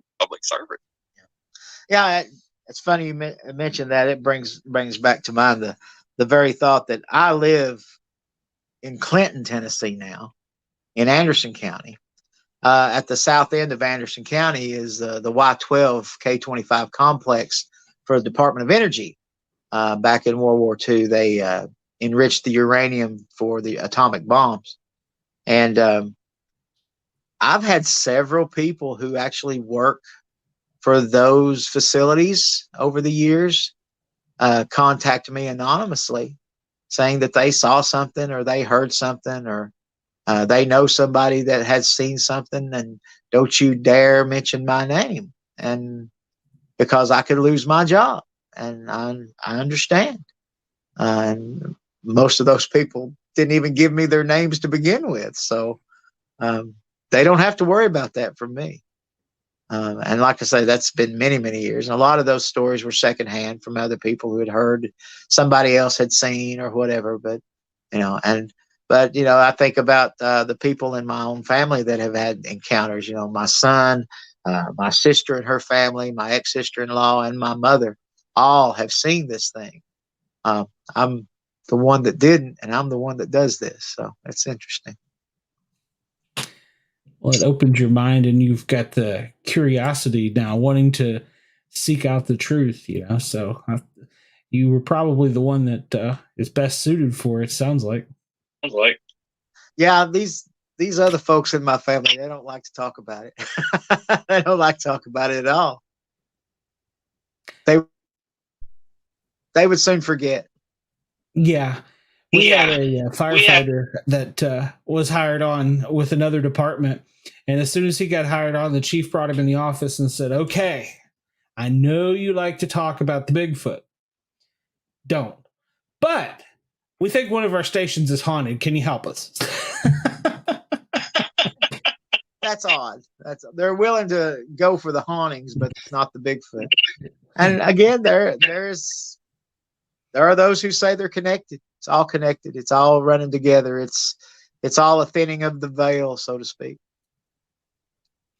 We're all a computer program. Yeah. They need to plug me in. I need to learn a few more things before I retire. Me too. But you know what? I think he's on the right track. I really do. And he's got a lot of interesting things going on down there in Tennessee, and he's not far from me. I'm actually from Lexington, Kentucky. I've just moved, so I'm in northern Kentucky right now. So that's not too far. I actually got family down there in Murfreesboro, Tennessee. Okay. I guess you're in northern Kentucky. You're probably straight up in the center. A good friend of mine who's since passed away, he lived in Owensboro, Kentucky, and there was a lot of Bigfoot activity in Owensboro. Plus, the Daniel Boone National Forest is a hot spot, huge hot spot. Right. Yeah, I just had to click his mic so I didn't echo. Yeah, it's I think his name is Kentucky Bigfoot Research. I think his name is Charlie Raymond. He's got a lot going on up there. So it's all over. It really is. You don't have to go far at all to find Bigfoot sightings, and people that know all about this stuff. We're just kindly in the background, listening and watching. That is the best way to be. Sportcat, he's modest. He's got so much experience, and look at him. He's turning red. He leans back. He smiles, right? And it's just like, come on. And he does. And I really look up to him a lot because he's a vast of knowledge. And what really is interesting, Matt, is that you actually knew about the programs. Oops, sorry, I hit the button too fast. The programs about the teams on the ground about going through and finding these creatures. That blew my mind, because usually a lot of people don't know about that. That was very surprising early on when you brought that up. It's very interesting. Well, I'm very religious when it comes to Bigfoot podcasts, so I've listened to quite a few that tell those type stories. I don't know that firsthand. That all comes from hearsay and conjecture from other folks. Have no reason to doubt these people, though. So that's why I say, we have to take some of it with a grain of salt, because we really just don't know. I know my mom saw a Sasquatch, but I didn't see the Sasquatch. but my mama wouldn't lie to me. So that's the best I could do. That's all I can tell you. People say, well, she saw a bear. Well, bears don't walk on their hind legs regularly unless they're trained in a circus to do so, or there's something wrong with them. So, it's just when you see that's probably the most disruptive thing with my everyday life is say, oh, you just saw a bear, or they're just seeing bears. No, bears don't have shoulders. They stand up even if they are walking on hind legs. Their front legs are just out in front of them, and they don't have any shoulders. Of course, these things have massive shoulders. So. Well, I've been fortunate in Virginia, Tennessee, and Georgia, well, in Alabama too, and have experiences. So, I believe they're out there, and well, I believe I've seen them. So my question is just, what are they, and what else is there to know about them? And, when we were talking about Dogman, one of the theories I always thought about was perhaps there's different kind of species within whatever gene pool or whatever this is, and they're just a separate one. But like you said, we're not going to know about some of this stuff, and eventually it will be one of us, the minority, that gets any information out to the majority, and we're going to be made fools of first. Yeah. One of the podcasts, if you don't mind me mentioning a podcast, No, or an actual, No, go ahead.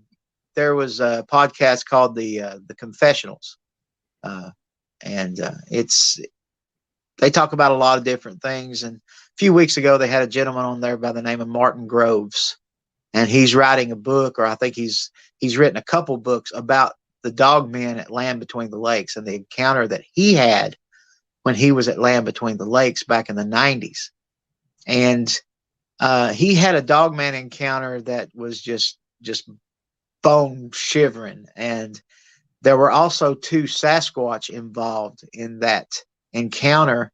And he got the feeling that the Sasquatch were coordinating or controlling the dogman. So it's like they are kind of like maybe the kingpins, and the dogmen are just on a leash, basically. But then with this infrasound thing, I had to run this through my own mind, and you guys can ponder on this. What if the Sasquatch are standing off to the side, and all they really saw were coyotes, but the Sasquatch had the ability to manipulate their mind and cause them to hallucinate dogmen? That's something I have to consider, because I really don't know anything about it. That sounds a whole lot. I guess I can sleep better at night with that possibility rather than the actual dogman running around biting people. So, and there was that same weekend where this gentleman Martin had his encounter, there was another camper who was killed and torn to shreds at Land Between the Lakes, and there was a huge cover up over that as well. Yeah, I think Grizzly has a lot of info on that, the Land Between the Lakes stuff. Yeah, that's a really a hot spot for dogman, and that actually goes back to, I think, back to the late 70s, early 80s. A lot of incidents back there too, Matt. I don't know if you know the history about that. Yeah. Well, too, isn't Fort Campbell relatively close to there? Yes. Kentucky? Yes. Yeah. So, again, where this type of activity takes place on a regular basis, you're finding military bases. So there may be a connection there. And he's probably right, Sportcat. Ron Moorhead said, if we can take a map of the United States, right, and he said it the best, and I agree with him, and take the map and lay out all the sightings of a Sasquatch, and lay out all the cave systems, all the ley lines, lay out all, just and compound all that information and compile that. And that's where our data comes from, right? And that's where we're going to get our data and our history. And that's where we're going to get our data to go research from. And I think Matt's onto something. I think he's on the right track. He's on the right track.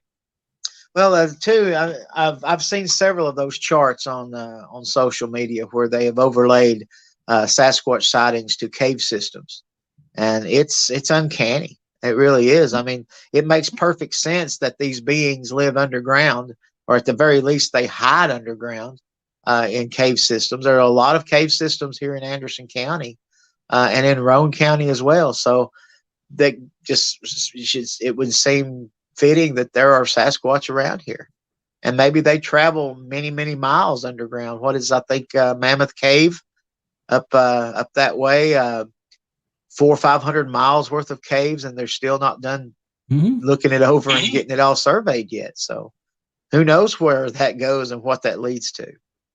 And there's actually been a few encounters that's been documented with the news that's actually involved Bigfoot, that people has actually shot at a Sasquatch coming out of the caves or at the cave entrances. Remember, I think you sent me one a while back ago, Sportcat, didn't you?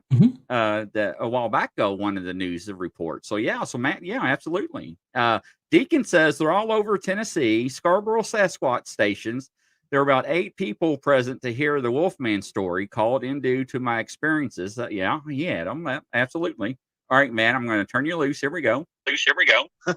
Well, yeah, it's just there are all kinds of areas here around Anderson County. I had one sighting up in Campbell County where there was some cave systems, and this fella saw a Bigfoot running down the road, and it actually came up out of the tree line in front of his truck. He was doing probably 30 miles an hour, and it ran in front of his truck for probably 200 yards at 30, 40 miles an hour, and then went over the bank on the other side of the road. And it was like it was keeping pace. It was like, how fast can that truck go, kind of a thing.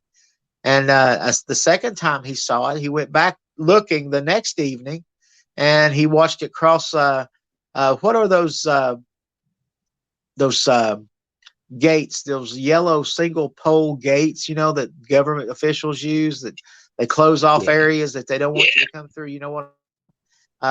It crossed one of those just like it was stepping over a rock, and walked down the trail, turned, looked at him, and then left. We went and actually investigated that area and found several large caves that anything could have hidden in at any given time. So now it's very likely that they spend most of their time in the caves at night or in the day. That's where they hide during the day, and then they roam around at night. And who knows where they are right now? Yeah, they're everywhere, and I truly believe that. Well, Matt, so tell us where we can find you, where we can get the cool shirt, and you also said you were going to be at the Tennessee show, Bigfoot show. So tell us all about that stuff before we have to cut out of here, before my producer forgets how to push buttons. Okay, you can find my webpage, www.easttennesseebigfoot.org. .org. I did that because it made it sound important. You can find me at all kinds of festivals. Just look around. I sell my T-shirts at the festivals and at the conferences. That's how I make my gas money and my hotel money, and it's a really good billboard for my organization. You can also find me on Facebook at East Tennessee Bigfoot. So yeah, you'll find me at the Smoky Mountain Bigfoot Conference in July in Gatlinburg, the Upper Cumberland Bigfoot Festival in October, and the Western North Carolina Bigfoot Festival in May, as well as I hate to butcher it. I'm not really sure what they're calling it yet. I believe it's the Tennessee Wildman and Cryptid Conference in Burns, Tennessee, just southwest of Nashville in October as well. Okay. So, and maybe more. Well, cool. Well, I appreciate you coming on. I know when we chatted, you were like, I I don't know. You guys are so new, so I'm glad you come on and had us. So No, I'm really glad. I'm excited that he was on, man. You know, this is great. well, I'm going to have some more Tennessee people on. Like I say, I'm glad to have the opportunity. Anytime I get an opportunity to talk about this subject with people and other people are out there listening, at least somebody's listening. Absolutely. Yeah, we'll have you back sometime if you'd like to. And I'm sure after this, I know a couple of my other friends that do podcasts and stuff may want to chat with you. So we'll talk offline and see if I can pass your info along. But yeah, I'm going to have to get up with you and get one of those t-shirts. So, because, well, mine's green too. Cool. I actually have 3 different types. You can, I'll send you some pics. All right.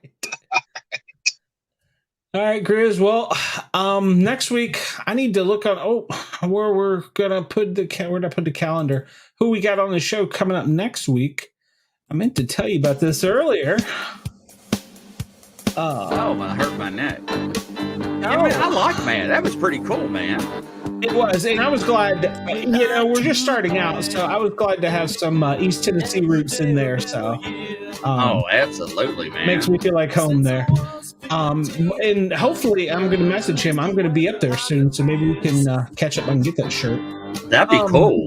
We're going to have an actual comedian next week. Adam, really? He's a comedian. He does stand up. He has some paranormal experiences to share, and you and him might be able to swap bullets or something. You're ex-cops, so. Lord, watch out! I don't know if y'all rub holsters or what you guys do. I'm not familiar, so. I like it. I like it. All right, ladies and gentlemen, I'm telling you, it was been a wonderful show, ladies and gentlemen. I'm sorry, that was really hard to actually do that maneuvering with the mics. That was hard. That was really hard, but I got it down pat. I did. Well, I got to work on your producer skills because, I'm going to be famous. So you've got to. That's right. Figure all this stuff out. So. I am. I'm working on it.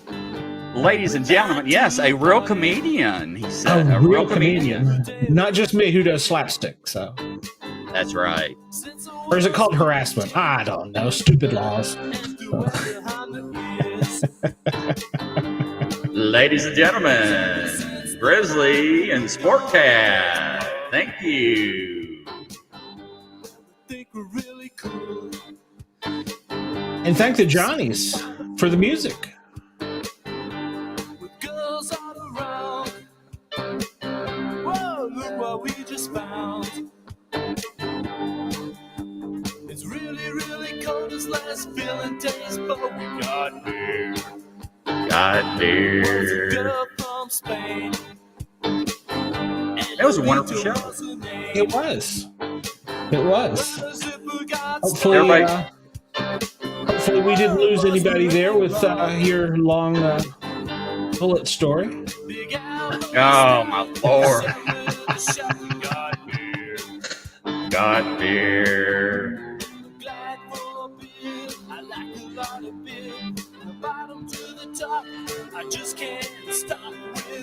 Beer. We need to get him on for a live show. Yeah, we do. We really do. I think that'd be awesome. Yeah, I'll message him. 1, 2, 3, 4. Well, ladies and gentlemen, from coast to coast around the world, Grizzly and Sportcat. Unfortunately, it's that time of the evening. We must say goodbye. We enjoyed it. Hopefully you all did. What do you think, Sportcat? I might give it about a 6 on a 1 to 10. I mean, Yeah. We're still learning. It was really just your statement that brought it down from a 10. That was hard. But I did it. Y'all have a good night, folks. Take care. Night, everybody. Till next week. Bye-bye.